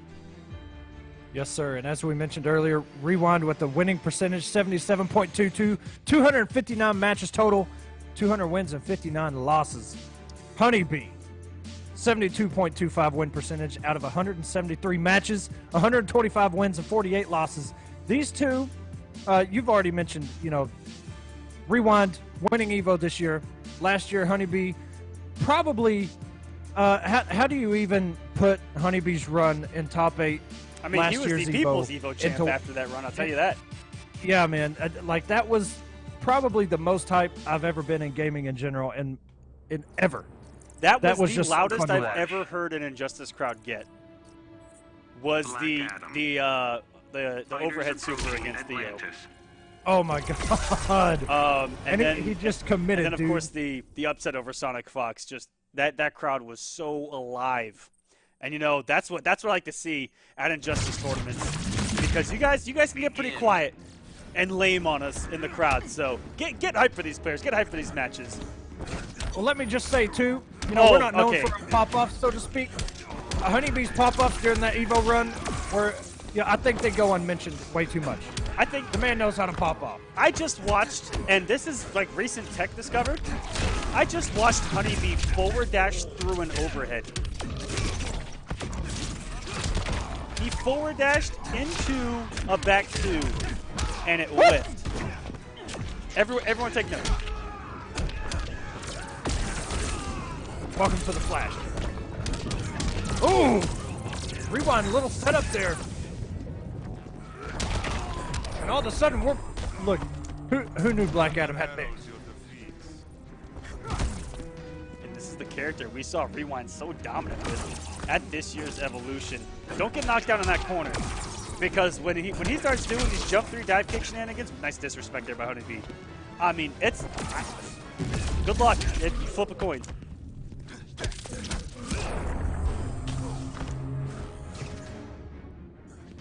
That man didn't even take it. That wasn't even a full bite of that hot dog. You animal. Yeah, man, what a waste. Barry Allen, ladies and gentlemen. Nice back 3 on the throw. It's a sad day. Flash out here wasting wieners, bro. I get triggered. That man just threw John Diddy away.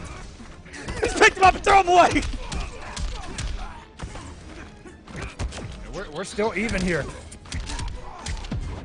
Rewind gonna clash. Feel conduct's wrath. Not today. A lot of meter spent there. 6 bars in total.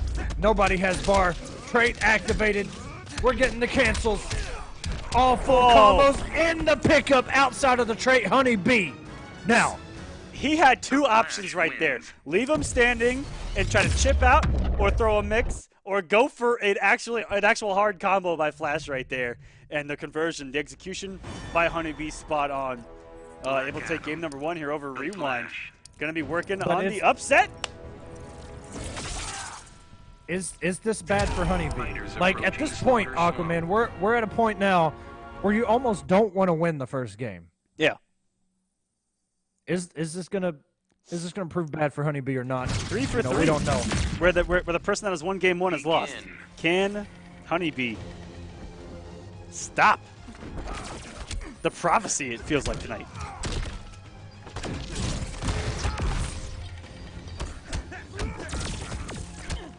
And the grab and the tech. Ooh. Trying to neutral jump to bait out a button. Rewind with the conversion. That jump 2 hits so far forward, and Rewind waiting for the last possible second to do that back 3. Look for the air escape, but here we go. HoneyBee gonna do some big damage here. Oh, this is gonna be so hard to block. Set up, man. I don't even know how he did a restand there. I don't know if Rewind's ever seen that in his life, but I know I haven't. I haven't seen that one in particular. The Speed Force, ladies and gentlemen, doing whatever the heck it wants. The Flash just makes stuff up on the fly, and it works. Just like in the comic, just like in the show. Huge disrespect. Might be on the middle of the side switch. No, just goes for the kill. And I like Rewind there, waking up with a down 2 just to get everything that HoneyBee wants to throw at him, just get him off. Woo! What? HoneyBee, that was a galactic level read. 2 neutral jump after a forward dash on his opponent. That's what he reacted with. And guessed right, going for the throw there was Rewind. That was pretty savage. Ooh, and a whip punish. You'll die for your treachery. It's given me a new life. We're probably going to come off those 2 bars. Save 1 for a launcher.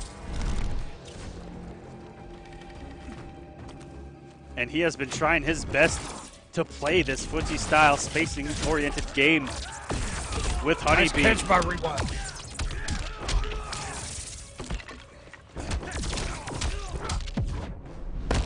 See? Fastest man alive. Yet you are not winning. The last time last time Rewind did back 2 tray cancel, HoneyBee down 2'd it. And Rewind around this time, throwing the mid.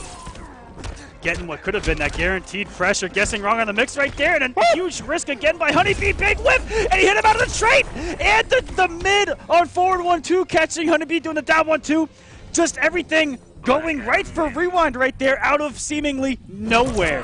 That was insane. That was some injustice too. Holy crap. That was kind of a scramble there at the end, man. A lot of that different stuff probably going on. shouldn't have worked for Rewind, but going his way. That got the juices going a little bit. We're tied up 1-1. We've been here many times tonight. And HoneyBee, when we first started going live, he said, who's going to be the first to go to reverse 4-0?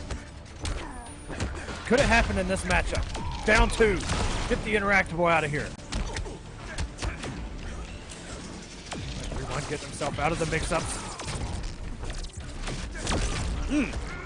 The forward 1 and Rewind with all the checks.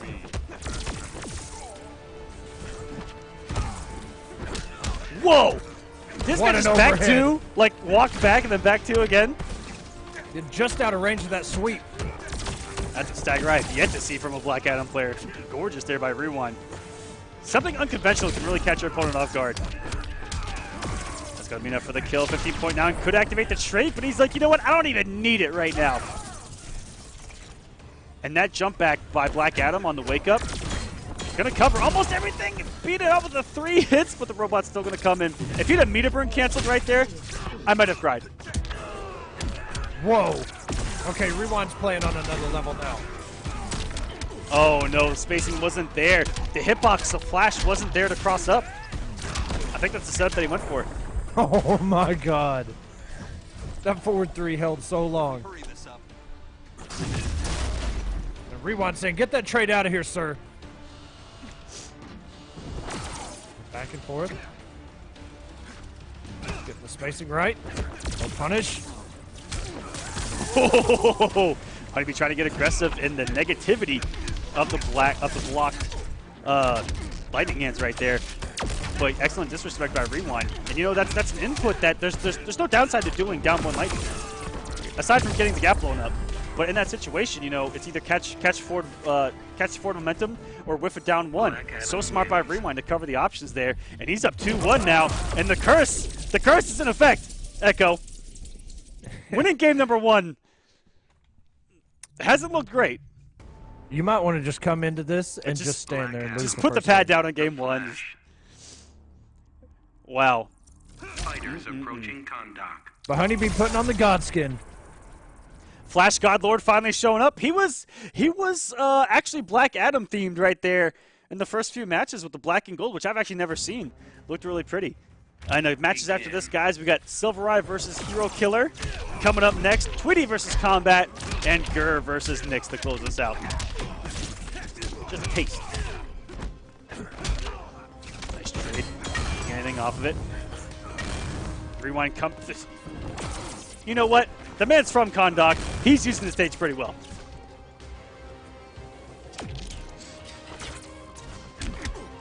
Nice block on the black magic. HoneyBee not believing these down 1-2s. Could have got a nice Sonic Pound off of both of them. No belief though. Rewind going for some kind of tricky wake setup. up.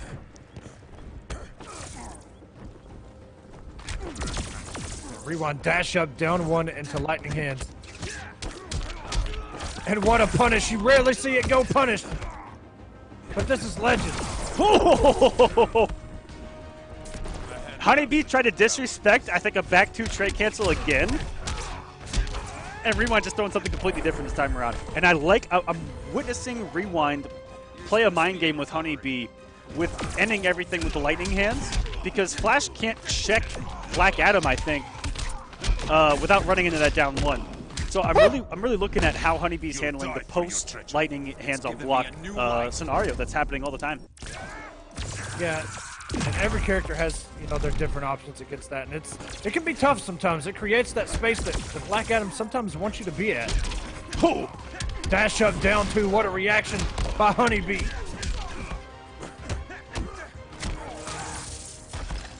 Well, started right there. Rewind just keeping him honest. And that's the one thing that Rewind has to look out for is a jumping, because that's actually going to beat out that down one. I believe it's the only thing that Flash is going to be able to do to contest that check. The man's got some T-Rex Slims and looking for an air escape. Whoa! Was a button press? Oh, we got it! On Condog Bits, are you watching this? Oh yeah, this man tapped out here and popping off in the back. Shazam! But all it's going to do is give him the lead. He's out of resources, does have a trait to activate. But over there, that walks into the tornado, and HoneyBee is going to tie us up at 2-2. This is injustice, too, ladies and gentlemen. Wins. What a game 4. Tied up 2-2. HoneyBee could be the one to break the streak. The Flash. Black Adam. Normally this would be the end of a set, but this is nowhere near from being over, folks. This is a first of 4. Fighters approaching Gorilla City. 2-2. We still got a few games left, no matter what. And did you see HoneyBee while he was in trait and he saw Super and he tried to use Begin. flashes? Yeah, he tried to make it whiff, essentially. Yeah. And if that would have happened and he got the punish, I don't even know. Whoa! What an interrupt there by Rewind. Not even dealing with that.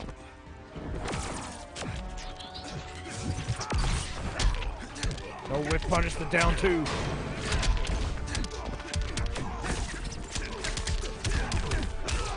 Rewind doing the wake up backdash a lot, and HoneyBee pretty much has a really good read on it. 3 down 1s in a row.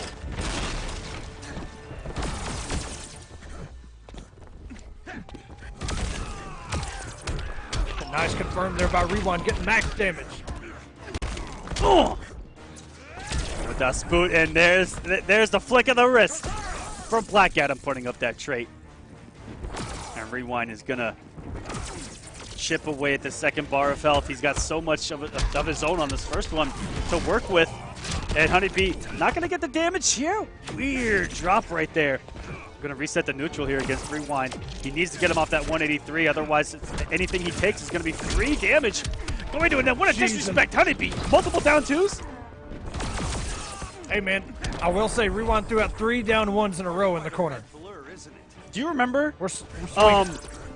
It's actually happened a lot in competitive play where the Flash can just do multiple down 2s and it works. It's actually kind of tricky. Oh! His conversion.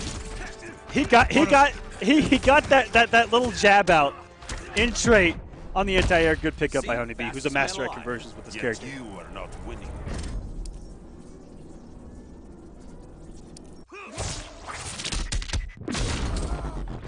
Rewind not spending anything, but HoneyBee get 25% back. HoneyBee still has 2 bars. They both do.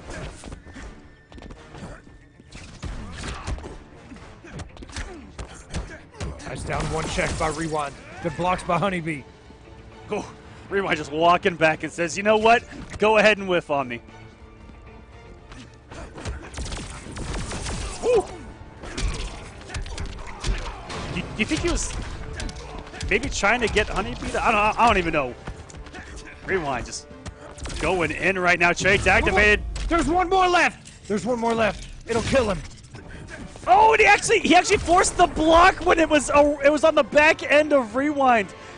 That may have been something on a galactic level where he saw the orb going around and picked when to go in. That would have been crazy.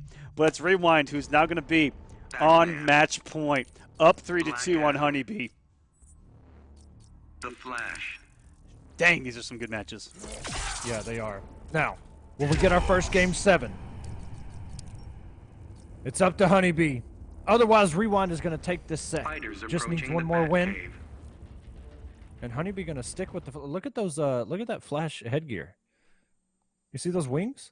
Man, these guys have all the gear. Not only have they put in the time in the game, you know, online, offline, but also in the actual game itself. You know, in these multiverses, these legendaries are a grind, ladies and gentlemen. A grind. Great line.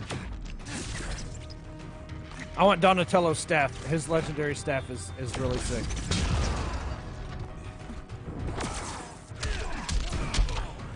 And that is a full punish at that range. Restand. Good blocks by Rewind. Doesn't block the Sonic Pound. And you notice how Rewind, he's not waking up with, you know, Palpatine or Lightning Cage. He's either waking up backdash or wake up jump back a lot of the times. HoneyBee's made the read on those. Throughout this, all 5 games. Woo! And, you know, they're catching Rewind, waking up again with either a jump back or a backdash, something. That meaty was perfect. Could have gotten the kill, but doesn't. I think he was banking on chip damage. Tries to jump out. The hit advantage on Black Magic is insane. The blocks. Oh. All tied up now. Almost a full health bar apiece for both of these gentlemen. Coming in, and that was just savagery at its finest. You know, it isn't like, wow, he went through the flash with that jump too. You know, that isn't like some of the characters that can do pokes or anything into a back 3 or forward 3 where it moves them. He just did it. And this conversion, almost 300 damage. Good blocks by Rewind and the punish on Lightning Kick. See? Fastest man alive. Yet you are not winning. HoneyBee probably going to have 25% back. Yes.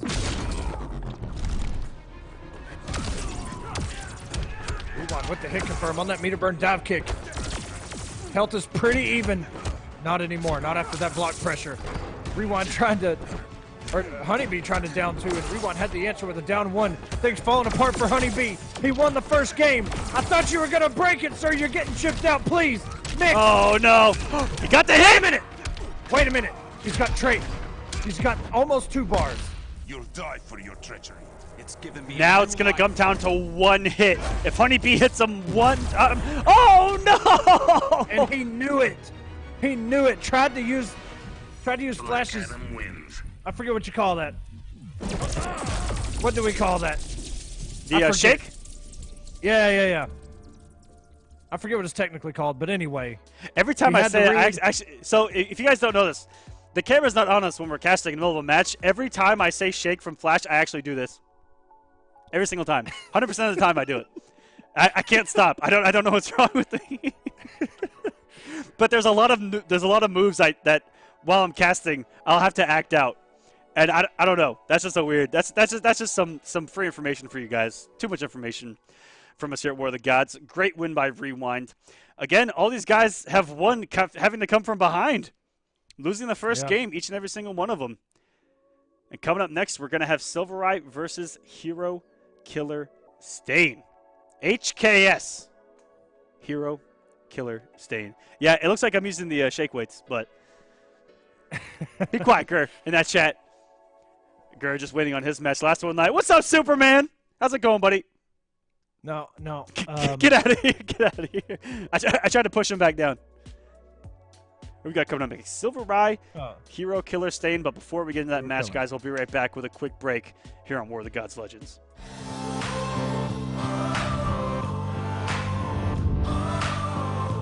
Watch, chat, or stream with the Stream.me mobile app. Download today on the App Store or Google Play.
back, everyone, to War of the Gods Legends. Coming up next, SylverRye versus Hero Killer Stain. Let's go and take a look at their cards, how they've done over the past 3 seasons of War of the Gods. Hero Killer, not many matches, as you see right there, Echo. Not many. The man made a name for himself really, really late in Season 3, but what a statement he made the first time he showed up on our screens. One of the highest win percentages just for one season, right? Yeah, 40 matches, 30 wins, 10 losses. Simple. Man came here to play tonight. We'll see how he does against a man like SylverRye. With a high win percentage of his own, SylverRye really coming to life in, what was it, Season 2 and 3 respectively, doing incredibly well. 138 wins, 51 losses on the 3 seasons. Players are here. Matchup gonna be crazy, tricky. I don't know. Hellboy versus Cyborg here? Yeah, probably. And I'm really glad that you know, we got the nameplates right there, especially from my man SylverRye, because the man's wilding out here. I don't know what's wrong with him. Only certain people are going to know what I'm talking about, and Rye's probably one of them, obviously. We ain't going any further, though. Hero Killer Stain, right. Patented Cyborg. And this is a matchup that's not only happening tonight, but next week as well on Body Count Fighting. These guys are scheduled to play as well, so this is a little bit of a preview for that exhibition as well. But they're going to be duking it out in a best of 7 here. And these guys are playing not right now, but they're playing for money in the long run. They got to get through these group stages to play for $2,500. It all happens again. Play again for $2,500. And then the top 8 from both of those two combined are going to play for $5,000 at the end of this thing in one big finale. That gunshot going to be a really good answer.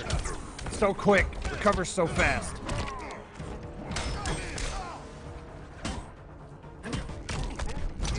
Woo! What an answer. And what a delay on the meter burn as well. Where do you think you're going to make an offensive read like that? It just full screen, everything's been reset.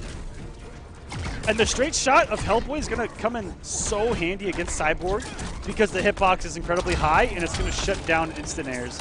And not even instant airs, but even some of the higher shots where he's going to be able to get the hit on Cyborg and where Cyborg's used to going over other projectiles. You know, I like the use of the power fist. Not just because the read, No way you meant that. or to challenge SylverRye, but also move him a little bit forward to get out of anything that SylverRye wants to do. Using that power fist seems to move him out of the mix. Snowball's chance in hell. There's still time on the clock.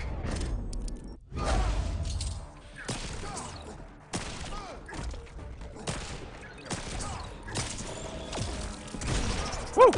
Here's that straight shot coming into play. Oh! Completely committed to. SylverRye does go for the low more often than not. Just trying to put the fear of that overhead in the back of your mind, but wow. So it looks like Hero Killer's done his homework on SylverRye, because that really is more often than not coming the low. And that jump one can be so sneaky there by Cyborg. He has kind of like a low jump arc. It comes pretty quick.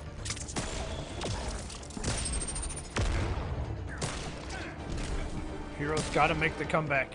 He's almost got a complete full stick of butter. Trait's almost back. Just got to find that opening. Ooh. A lot of ripping going on. Blocks. SylverRye using Oh! Killer's defense against him with that throw. Wait a minute. Here we go. Confirms the hit. One trait setup and a dream. What's it going to be? Air escape, he's going to be able to punish it. No blow up of the gap and punishing out, hitting a button afterwards is Hero Killer. SylverRye, if he would have interrupted the gap, and I don't even know what that is on block because I haven't taken Cyborg in the lab. I don't even know what this man's data is. I don't either because I always interrupt the gap. Was that... Chat, was that SylverRye's turn right there? I need to know. SylverRye, the heavy favorite in the poll chat as well. -1. Hey. -1. -1 is one of the biggest mind games in NRS history. Are you really minus? You got to be frame perfect on your check to beat out -1. Are you kidding me? Frame perfect. Begin.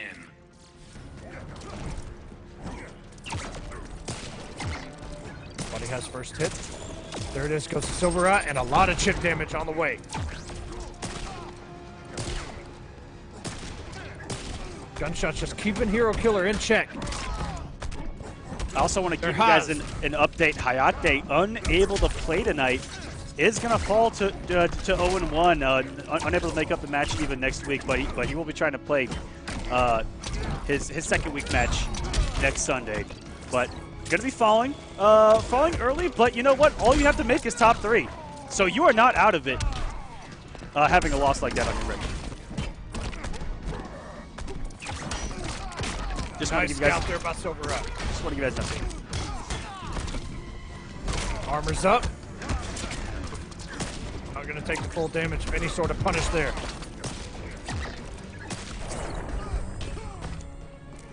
Be any more boring? No, Gur, you and Nix are still last. Tweedy in combat coming up next for you, Gur.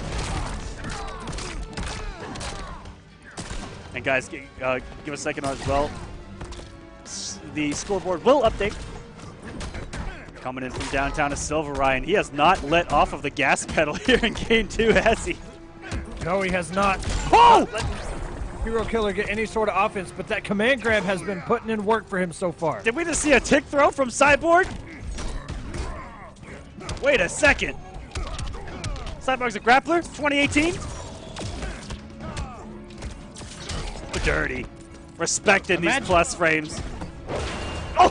Imagine using that command grab or tick throw in a setup with the Roomba. Whoa! Oh, I'm so disgusted by what just transpired. He's coming anyway. 27 hit points remaining, and Hero Killer staying with the read. Up 2 games. That was absolutely disgusting what just transpired right there. Everything going right, getting all of those hits on the armor of Hellboy, and then just, I'm out of here, coach. And he fell on top of the whiff on SylverRye. That was just absolutely disgusting. And that's not an easy input to do, by the way. It's down and then up diagonal in either direction. It can be tough, especially in tense situations. But he got out of there, man. Superman. Okay, this is where SylverRye... Hellboy. Oh, it was Hero Killer that's on Batman. Wait a second, what's going on? There we go. I thought that SylverRye was making the switch to Batman, which is what he usually does when he's sick of having to hold something. You know, like Batman's really good at, once the mechanical bat's out, of stopping people from pressing buttons from doing anything. And I really like that out of SylverRye, because that's a man who is always fed up with buttons being pressed on the screen.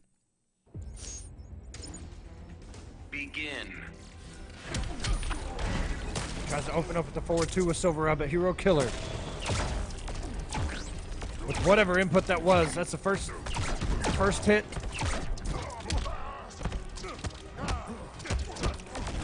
Plus, you gotta respect it. Block pressure coming in. That was a quick reversal of position there by SylverRye. Oh no! The armored escape. We have a punish here. That's a really tight combo when you anti-air with the 1-1 right there. SylverRye having some great execution, and out of the corner once again. You know, Hero Killer's just looked for the space to get that grapple startup activated. Excellent block. That's almost Tweety-like, how he's just walking forward and backwards against these leaps.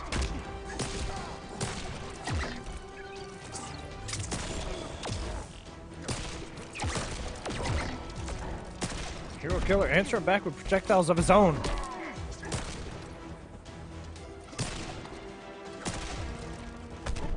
SylverRye just trying to keep the space.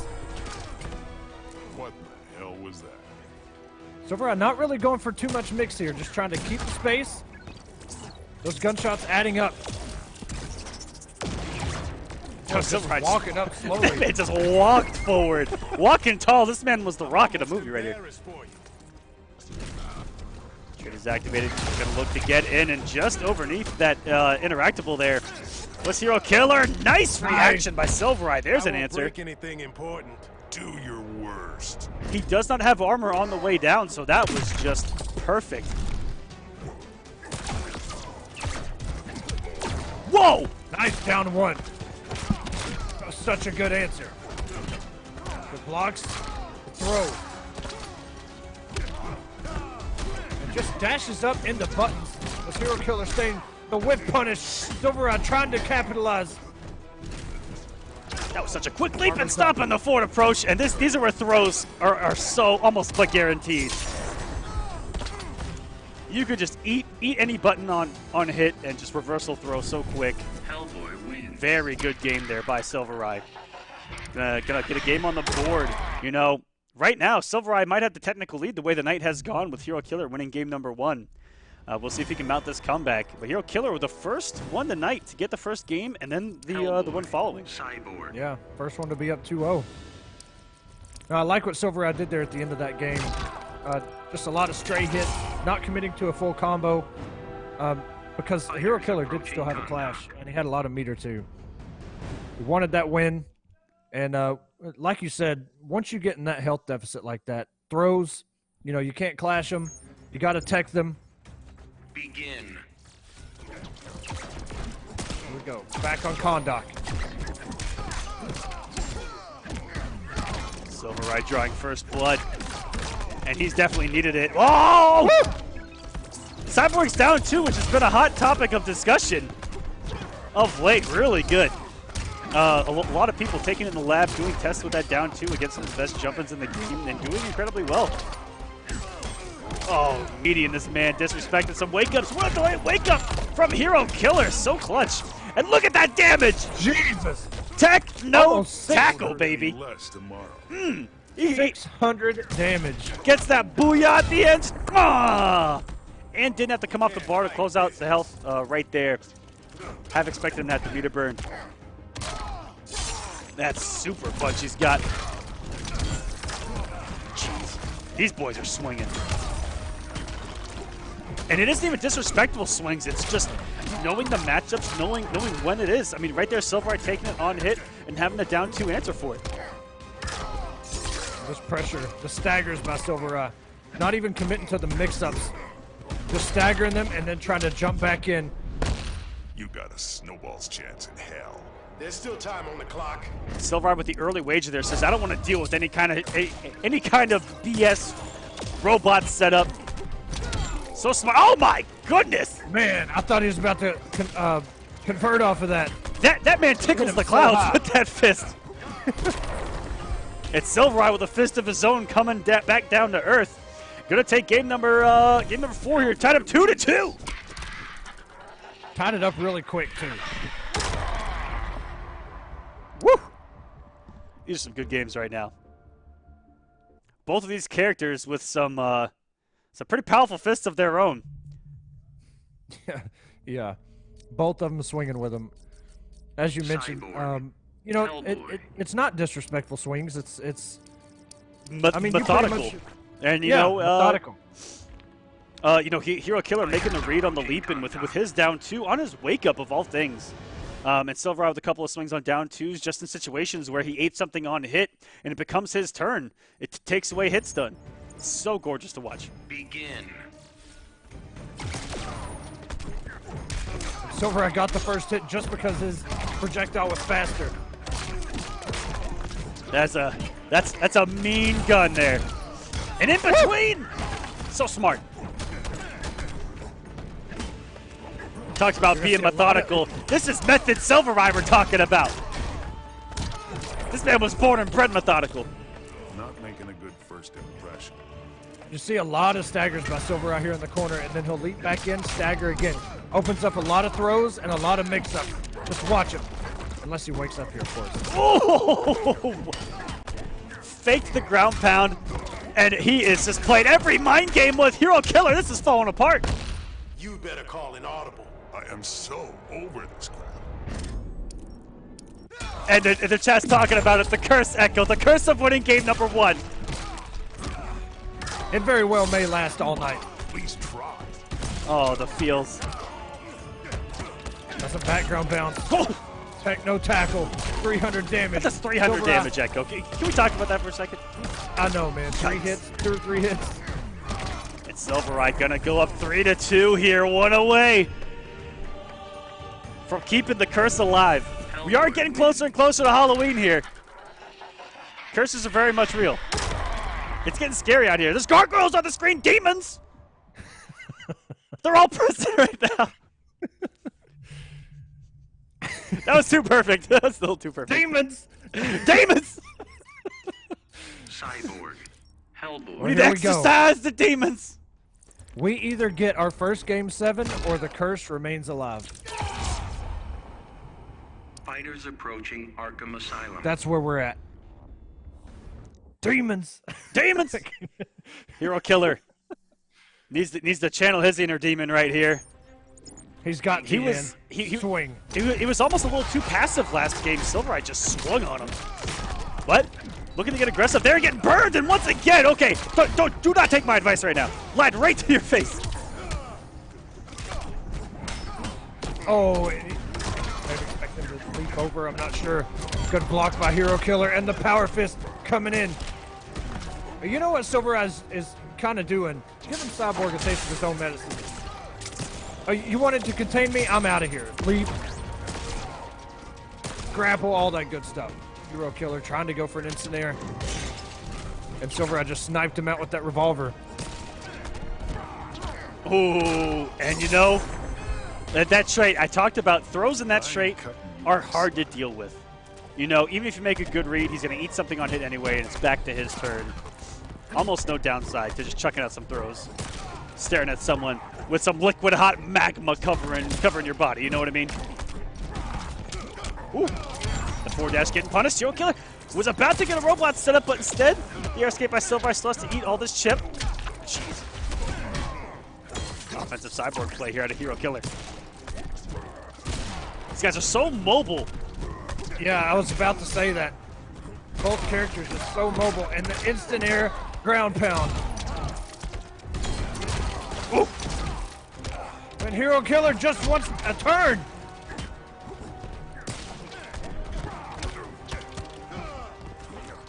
Back dash and the instant air. Hero Killer's still in this. He does have a clash at his disposal. Not a whole lot of bar, but SylverRye doesn't really have a whole lot of his own. Trying to swing. There we go. -1. And all of a sudden, something working out for SylverRye that didn't a game before. And SylverRye going to take it 4-2. And the curse is alive, ladies and gentlemen. Hellboy wins. Don't you dare come on, Legends, and win game 1. We have Tweedy in combat next. Look, man, just set your controller down for the first game. Seriously. If you want to win this, look, take the hit of losing the first game and then win the set. That's where we're at. Ooh, no momentum for anyone tonight. This is just crazy. Beautiful stuff, guys. SylverRye getting the W, 4-2. A lot of 4-2s tonight. And again, it's cool to see something different. You know, best of sevens, and you know, like I said, momentum has been weird with everyone having to think. Like, they have to think farther ahead. You know, they get game 1 and they're like, man, I got 3 more to go. Just you know, a little bit different, and it has been cool to see. You know, guys get to 3-2 and they're able to close it out because they're used to having already been there and done that, and like, it's game over. Right. I'm done, and not letting that extra game kind of weigh them down. They're just continuing the set as it's progressing. Really good stuff, guys. We got our next match coming up after this quick break here on War of the Gods Legends. Don't go anywhere.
Welcome back, everyone. We got the next match lined up. It's going to be a doozy. Emperor Combat going up against Noble Tweedy. Woo! This is gonna be great. Combat here on War of the Gods, just your threat level goes to midnight.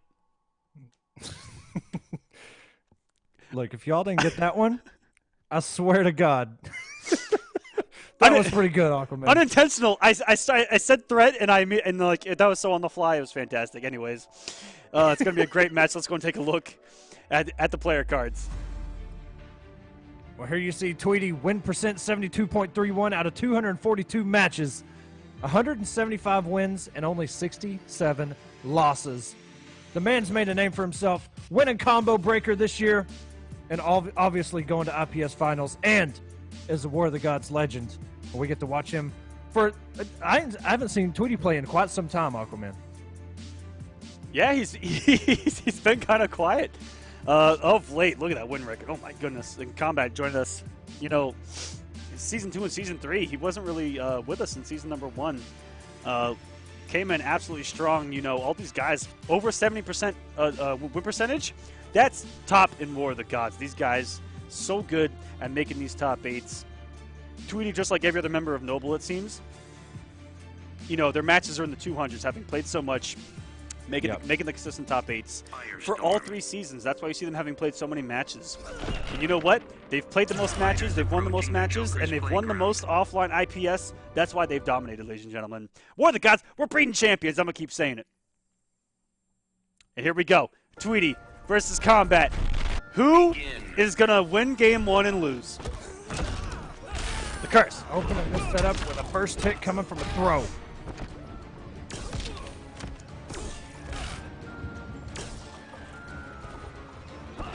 Ooh, big whiff on the forward 2. Combat just letting it rock, though. Trying to bait an anti-air there out of Tweedy with that air back dash off the interactable.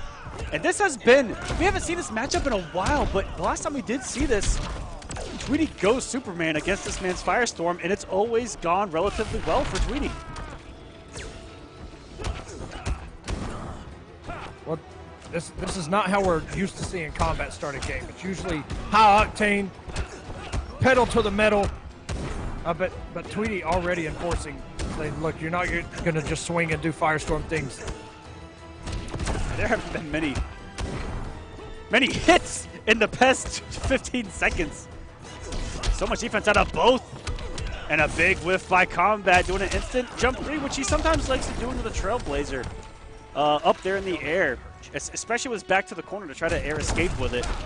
And Tweedy all over it. Disrespecting some plus frames to the forward 2 as well. Tweedy, what a start. This is going to hurt. 507 by the big man himself. Superman of all characters. I'll go nuclear. Won't stop me. Tweedy was feeling himself there with that 2-2 scoop. I see you. Combat finally able to gain some offense. That level 3. Tweedy one of the best at blocking it, and just look at that. Down 1 scoop. We do that here. And you know what?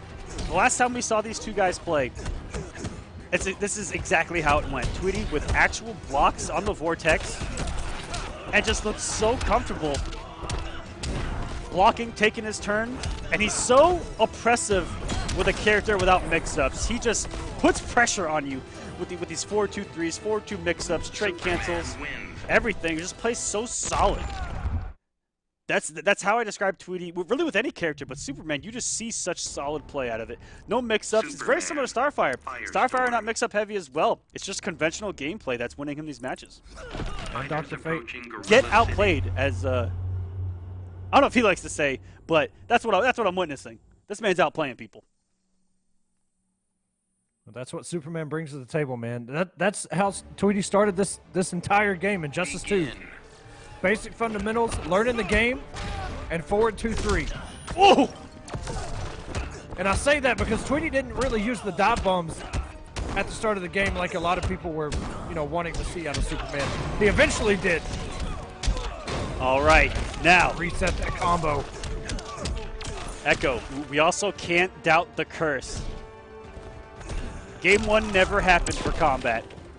Is he about to come to life? Looks like it so far.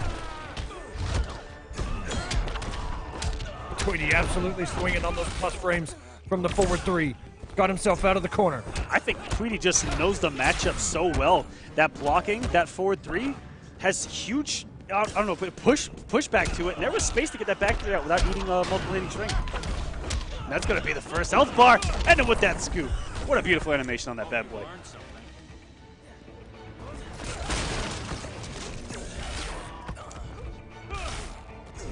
Oh, man. And you can get away with some murder when you have meter with Superman on these lasers. You have to respect that meter burn button so much. Yes, you do. You try and jump too early, that thing's going to track you on the other side of the world and still get the hit. Good scout there by Combat using that Trailblazer. He has 3 bars, almost 4, and level 3 at his disposal. Things could change. But Tweedy's still in the driver's seat.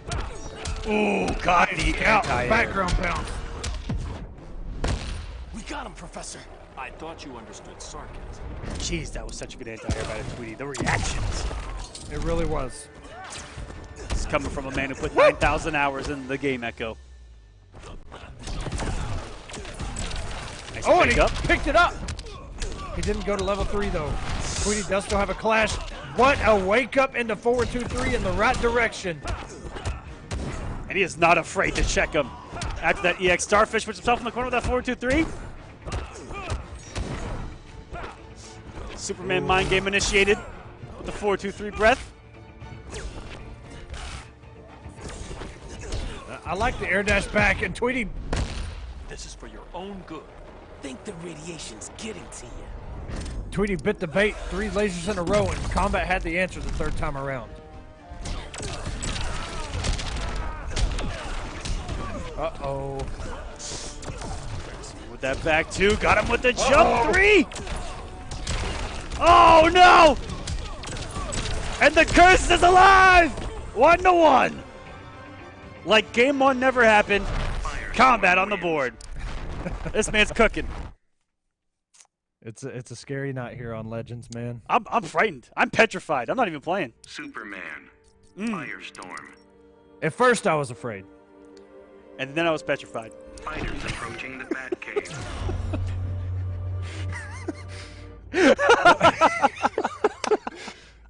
Sorry. Game 3. Combat, Tweedy. Begin. Here we go. Batcave.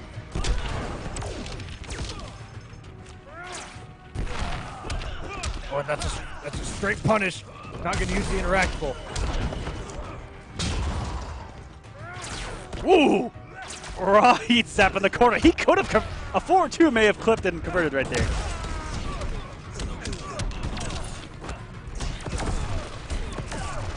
Everything going Combat's way right now. Tweedy pressing all the buttons exactly when Combat wants him to. Block, no punish. Oh! Down 2. Yo, that was like Liu Kang's from MKX, just hit everywhere. That was, oh my goodness, Tweedy. There it is! The EX! It wasn't even there! And then it was! What do you mean? Superman, baby. Back 3 just out of range in Combat with the read. How bad does it feel to go through something with your, the man was invincible! And then he wasn't! That's kind of broken, Echo. Look at Combat playing so. This is not how Combat usually plays. Very defensive. Trying to wait for an opportunity. I'm used to this man going into level 3 and mixing. Got to get him off of that wager first. I think that's what he's going to try to go for here. Beautiful set interactable. Immediate side switch, and this is going to force the wager. He's about to eat some huge damage. Nuclear. Won't stop me.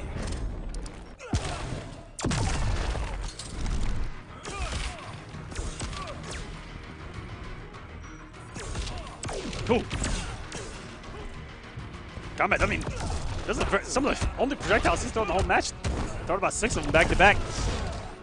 And no wager out of Tweedy. This is going to get scary. Combat has the bar. Any touch into Molten Trap is going to kill. I think Tweedy might be holding it. for when that level 3 activates, but really, he doesn't even need level 3. Nope, just anything in a Molten Trap, back 3, back 3. This could all be but a wrap, but Tweety only needs a couple of hits of his own. Wait a minute! Excellent air escape, pressure's on, gonna chip! Oh my god! There's nothing he could have done. Maybe backdash. Maybe just wake up neutral jump. You know, the fact that Tweety held that back 3 just a hair to try to make it as meaty as possible. Get real savage right there, but man. What a comeback. Superman. Tweety. And you know, do you remember season 1? Tweety Superman? Known for comebacks. Absolutely. We're talking about all 3 seasons tonight. This is War of the Gods. This is everything. This is a plateau of all 3 seasons. A culmination, everything combined. All the top players duking it out, going down memory lane. And that's what War of the Gods Legends is. We look back at all 3 seasons and picked who we thought was going to best represent. And coming out of qualifiers, some amazing representatives as well. Tweety, you know, sometimes we kind of forget to mention him as far as comebacks go. When we talk about, you know, the likes of Revit Leaf or even Combat, but Tweety is the originator of the comeback. Against some of the best players, especially coming into this game as somebody who didn't play Injustice 1 like a lot of the other players did. I know some of the most classic moments we've ever had, him versus HoneyBee on Slaughter Swamp. Full health bar comebacks, having 10 health. Making it look easy. Here's Tweety. Trying to break the curse. Trying to be the one.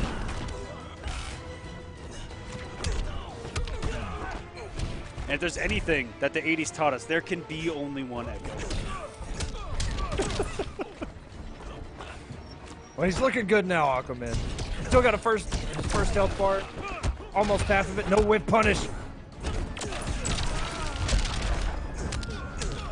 Get some hits done here. Nope, just goes to the damage, goes to the cash out, and nice. Going up to Superman and throwing a meaty down 1 beats out every wake-up option.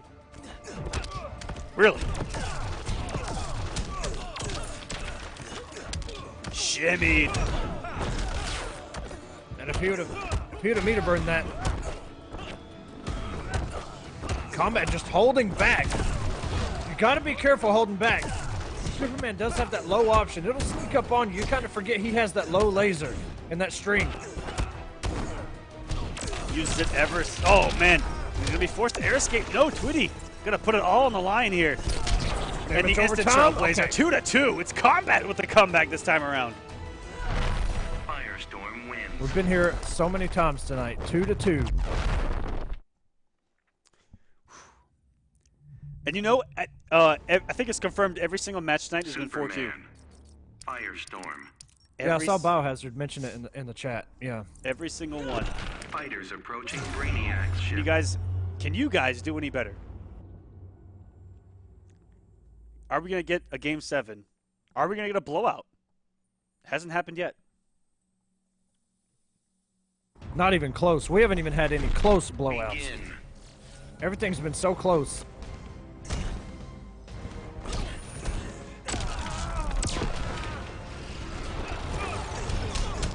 Combat with the whip punish. Air dashes right over that forward 2-3. Beautiful. Nice scout there by Tweety. Corner time. Down. Wow. Oh. So big. Nice tech. Whoa.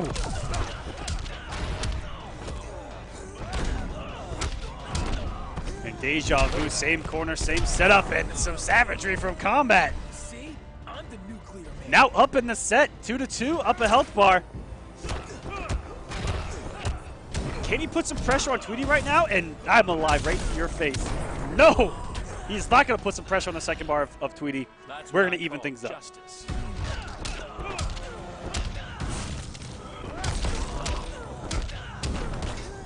Big damage out of Tweety. And a shimmy. What a shimmy. That's an RKO out of nowhere right there. Tweety some big unclashable damage. Pressure is on for Combat. Combat might even have to, I don't know. Might have to get kind of crazy here. Maybe even come off to level 3 early, force the wager. He's got the meter. Try to do something crazy after that. I mean, this is just falling apart. They were just tied at a health bar apiece. What a conversion, though. Is it going to pop level 3? No. Ooh, Tweedy pressing some buttons right there. Yeah, Tweedy pressing on hit. Excellent block. Wait a minute, what is going on? Are you kidding me? Give a damn. Yo, you thought that push block was going to work? Firestorm wins. Hold this throw.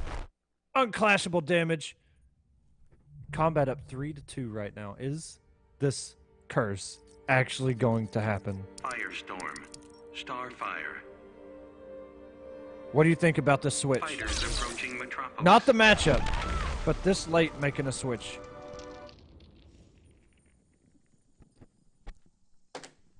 Yeah, same. We'll see. It's just because, man, especially having one loss only to give. Tweedy has to, got to be careful here. With this character switch, it usually doesn't go very well.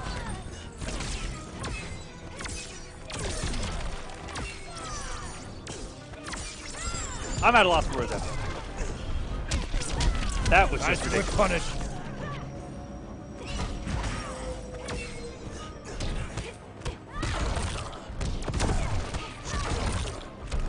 He's off to an amazing start here, though. Tweedy needs to win 2 straight games against Combat, who, his only other character is a character that Tweedy doesn't really like Starfire against, which is Batman. I don't know if we'll see the switch if he falls here, though.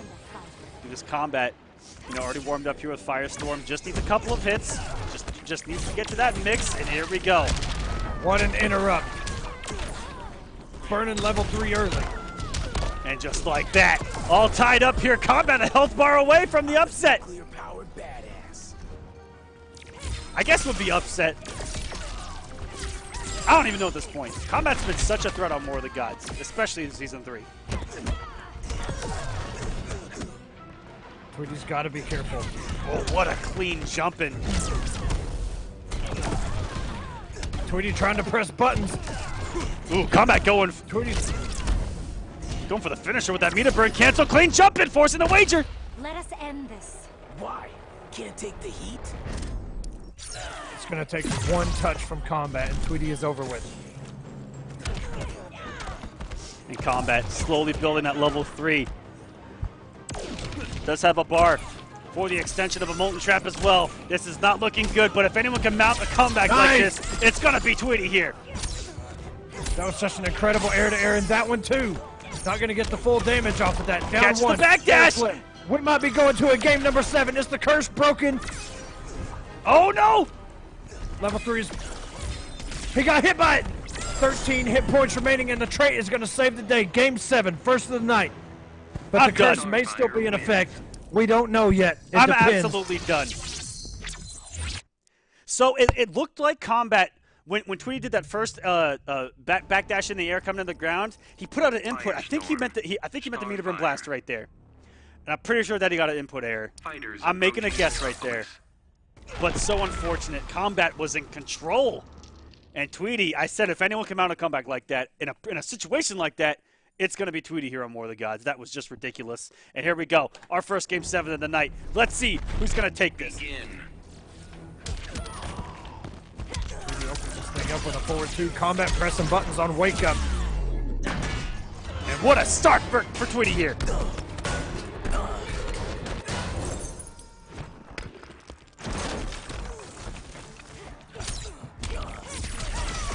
So much chip. That just turned that first B&B into Half-Life on chip alone. Oh my goodness, the pressure is on from Tweedy. He's been jumping at Combat an awful lot too. Combat wants this corner. Tweedy just waiting to Tamaranian charge at any moment. Breaks the armor. There's the Tamaranian charge. Catches the backdash. Nowhere to go. No meter but a throw and a tech. And all of a sudden, Combat has the health lead. And gets the first health bar. 73 health, but full screening at Starfire. Pretty easily manageable for her to get. And there we go. Does get one shot in. One little fire shot. On Tweedy's second health bar there, but put back down to earth with the full keg. Those things are not light. Nice. Air dash, but the mix-up coming from Tweedy. Oh. And it's almost like Combat knows when you want to walk. Here we go. This is the first time in this set Tweedy's going to clash early while Combat has a level 3. But does have an air escape still. That may be why he did. I'm not too sure. Tweedy has to disrespect that EX Starfish. Oh, nice long.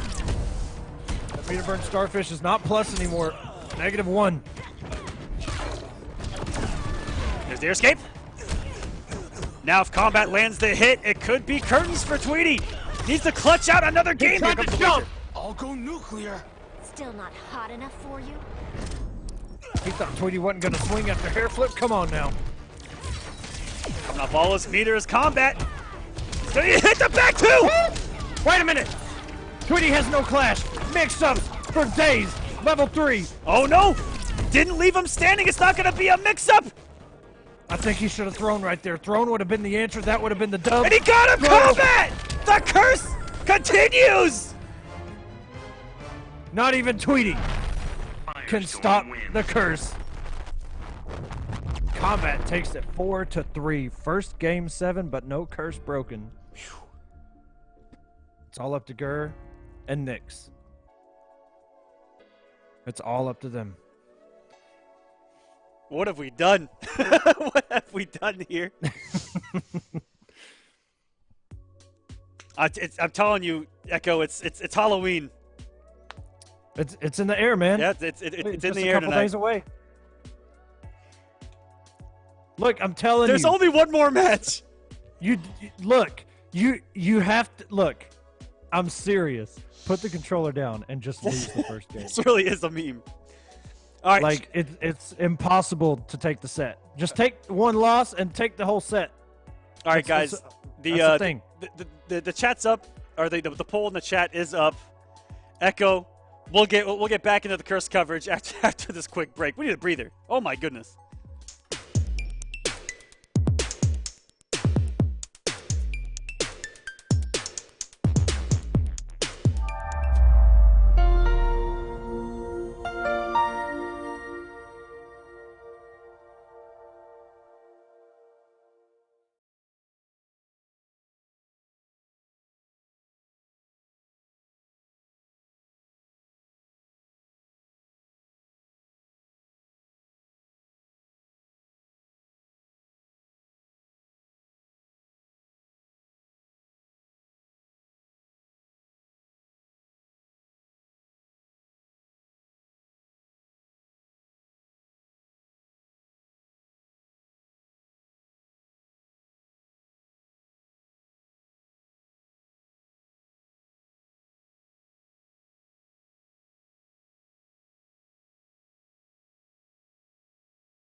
right.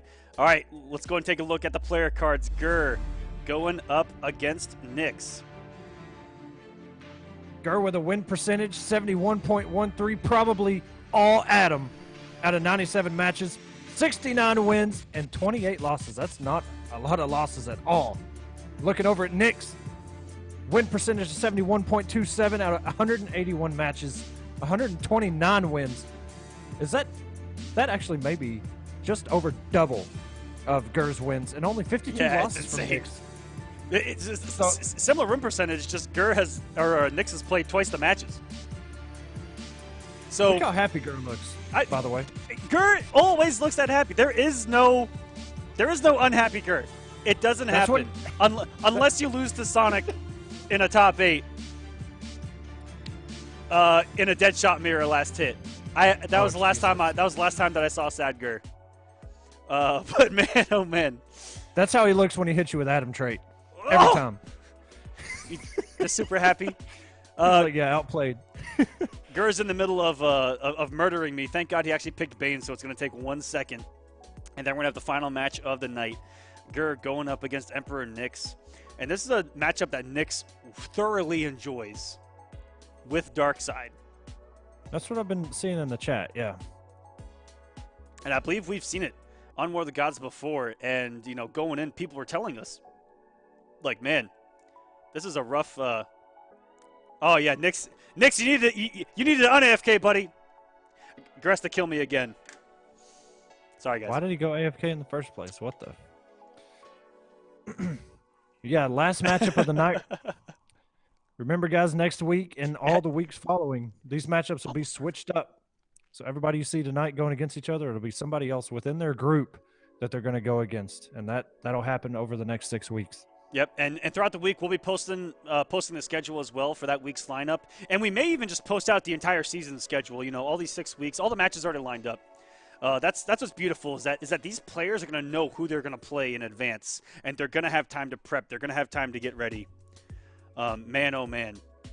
Which only makes for better matches, in my opinion. You know, when you walk in knowing what the other person's, you know, game plan is and how they like to play. And you have one match. Only gonna... That's it. You have 1 week to prep for one match, and that is it. And it's just so different. That's what I really like about War of the Gods Legends is how different we're trying to be. And we've gotten some great feedback from the chat tonight as far as the format, and they're really liking it. Yeah, it seems so.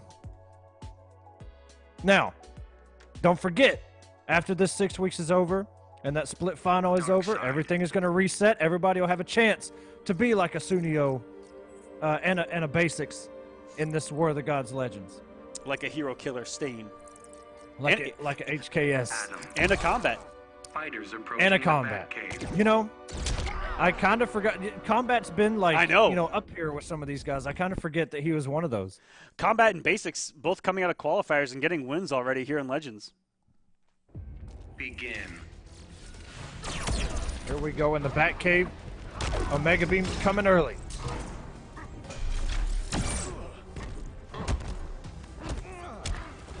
Thing's not looking too stable. Reversal Omega Beam off of a tech throw. Nyx, you animal. But I respect it because it worked. Good block right there as well. But not a huge punish. I mean, down one knee is pretty much a B&B from Nyx with Darkseid, if we're being serious.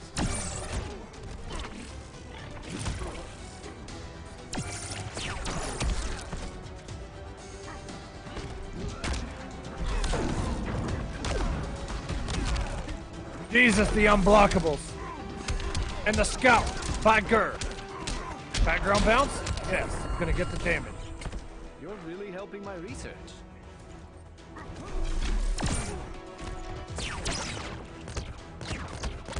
All right, guys, we are actually going to restart this match. It is pretty rough looking.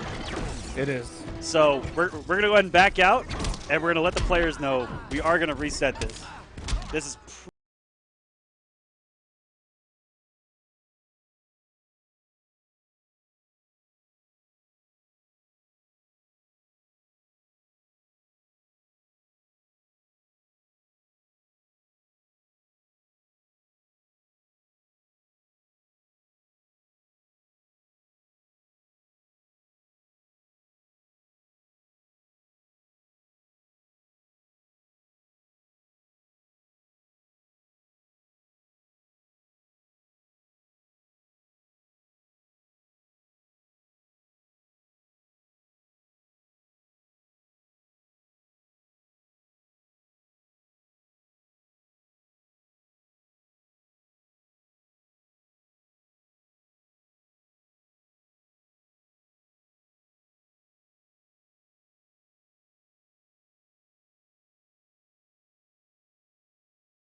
Yeah, absolutely. The competition has been fierce. I wish we could have seen Nubcakes and Hayatei though. That would have been a great match. I believe isn't I think Hayatei's in the same group as SylverRye, so I think we're going to see an Evo run back next week. I have to pull up the schedule. I haven't looked at it since the beginning of the week, but there's going to be some great matches throughout this entire thing, guys. Yeah. So stay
zombies, blackout, and regular multiplayer, you can win money for completing challenges that we create. We just make them up. Get 100 kills in a Black Ops or a blackout match. Impossible. That's what I've really liked about seeing Black Ops. I'm not sure about Red Dead Redemption, but Fortnite also. I see you guys updating the challenges all the time. Just random stuff. Get a kill on the back of an ATV with a sniper with ice boots on. Let's go. I mean, if you can do it, get some money. So we also have the top streamer contest, the top 30 streamers on our site, and there are points for minutes streamed, minutes viewed, chat as well. $3,000 every single week to the top 30 streamers on our site. We got the Red Dead Redemption 2 challenge going on. We got Black Ops. We got Fortnite. We do so much in Fortnite. Look at this. Bonus challenges, regular challenges. We have an ultimate challenge that's a month long. Or sorry, a whole month long there. You got Win Streak, which is where you can get money simply for streaming and winning. Just stream, win, get kills, get points, get paid. Simple and easy as that. Injustice, the same as Red Dead. All you have to do is stream Injustice for 10 hours in 1 week and get $20. Easy money, easy clap, as some of the kids like to say nowadays. It's that simple. I think there's been a couple people take advantage of that. Plus, there's already people like Jackal who's been streaming on StreamMe for a very long time now and very consistent. So there you go. War of the Gods Legends. You guys can check that all right there. info.stream.me. Bam. Boom. Tough Act It's Enacted. Sorry, that was a really old reference. That's hard. If anyone got that reference, I'll give you $20. Holy crap. Jesus. And not the actual commercial, but like the parody of the commercial.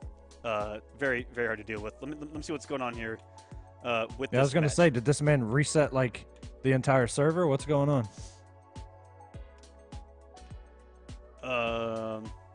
This I don't man know. went out to buy a new modem. That would be a yikes for me, dog. All right, so all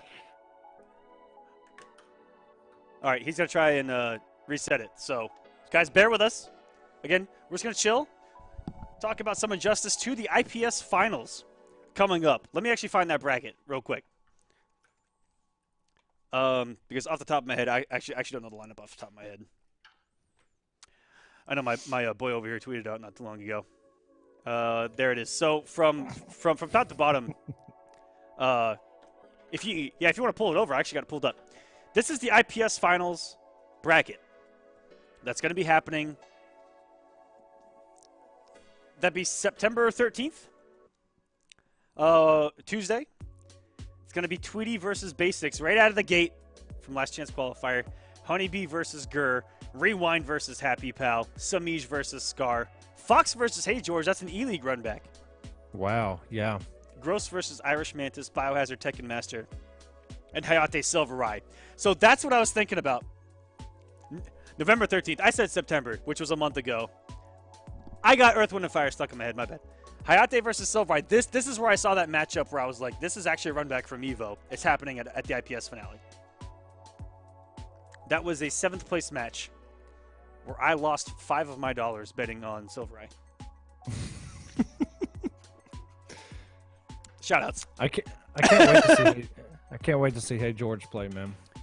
What are some of your guys' predictions in the chat at the finale?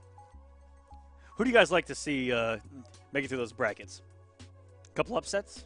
And yeah, Hey George versus Sonic Fox was Game 5 at E-League. Yeah. With Joker. It was Joker. Yeah. I think the whole set too. I don't think he switched. And he's coming into Evo with a couple characters, but I think he's an Enchantress main still. His Enchantress is kind of gross. Who, George? Yeah. Oh, I knew he had an Enchantress. I didn't know. I don't know. Yeah, it was that far. Yeah, I mean, let me tell you, character. It's pretty darn good. Yeah, that character can get kind of nutty. We actually saw Enchantress during the African Legendary Series this morning as well. There was an Enchantress in that top 4. And she's creeping up. She's creeping up here in NA. We saw her with Dubasik in EU, now down in Africa. The character's coming to life. Well, there's George, there's Saltface, and Akio I know plays. Yeah, because I played Akio earlier today. Akio was a mixin' yesterday or Friday on the Clash. Whew. I gotta give that man a main event. We're gonna give Nyx 30 more seconds because we're just gonna be savages tonight. Yeah, it's a little. That's it. It's been like 15 minutes. Come on, bro. That's how we do it.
hitting them. That man's getting throttled tonight, which does happen. If you have an internet service provider, you do know that you can absolutely get bodied out of nowhere. It just happens. So Gur's going to take the W, and that is going to be it for the action tonight. And before we go out, I have the actual entire projected lineup of every single week up on the screen right now. Let's go ahead and take a look at it. If it's hard to read, it's I can blow it up a little bit. Let me see. Control plus. Let's go. There you go. Let's go, technology. My bad. I didn't mean to pop off like that. So there's week 1. Going to be in the books. Sorry. And here are your matchups. Week number 2, SylverRye versus Next Combat Nub Cakes, Tweedy, Hayatei, Gur, Hero Killer, Rewind Basics, HoneyBee King, Sunnio, Semiij, Deoxys. And now I'll do a slow scroll through these so you guys can kind of see just some of the matchups that are happening throughout the 6 weeks. Again, everyone's going to play each other twice that are in those groups. So Group A, all those 4 players are going to play each other twice. Whoa. Same thing with Group B, et cetera, Group C, Group D. So those 4 players, if you're in Group A, you're going to play all the 3 others twice over these 6 weeks. And there you go. Number 4, Biohazard. That's the reset of everything. Yes. That's when we get back to what we did tonight. So this is going to be the same as tonight. As you see, 11:25, quite a few weeks away. So it's going to be a while before we see these matches again, and you're only going to see them twice. And then it's going to rinse, repeat until it gets to week number 6. After that week number 6, you'll see here top 3 advances to the bracket. It's going to be a split 1 final.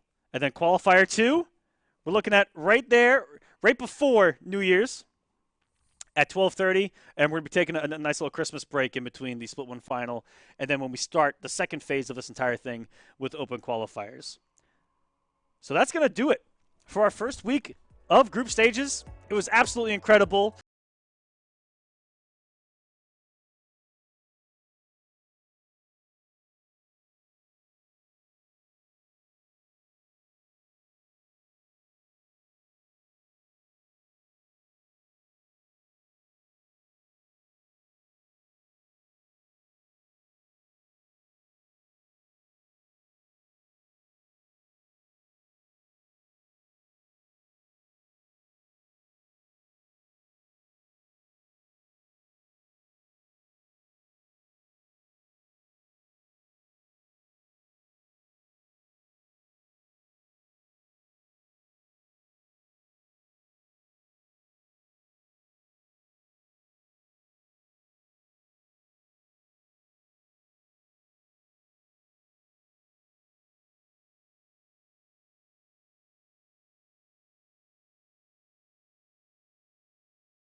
If not, make that a meme.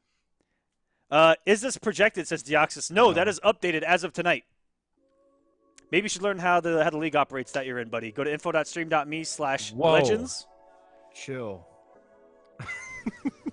And you should probably read up on it. That was savage. I apologize, Deoxys. Love you, buddy. Thank you guys so much for watching us tonight. Echo, do you have any closing thoughts on the action tonight? No, man. It was a pleasure watching everybody tonight. I think tonight was a really good success, considering it's all so new. Yes. So I can't wait to the next one. Yeah, so new for all these players, viewers, and us. We're going to have to explain a lot to you guys, and I know that we're going to try our best. If you ever feel like you've been misinformed or anything like that, please blow us up.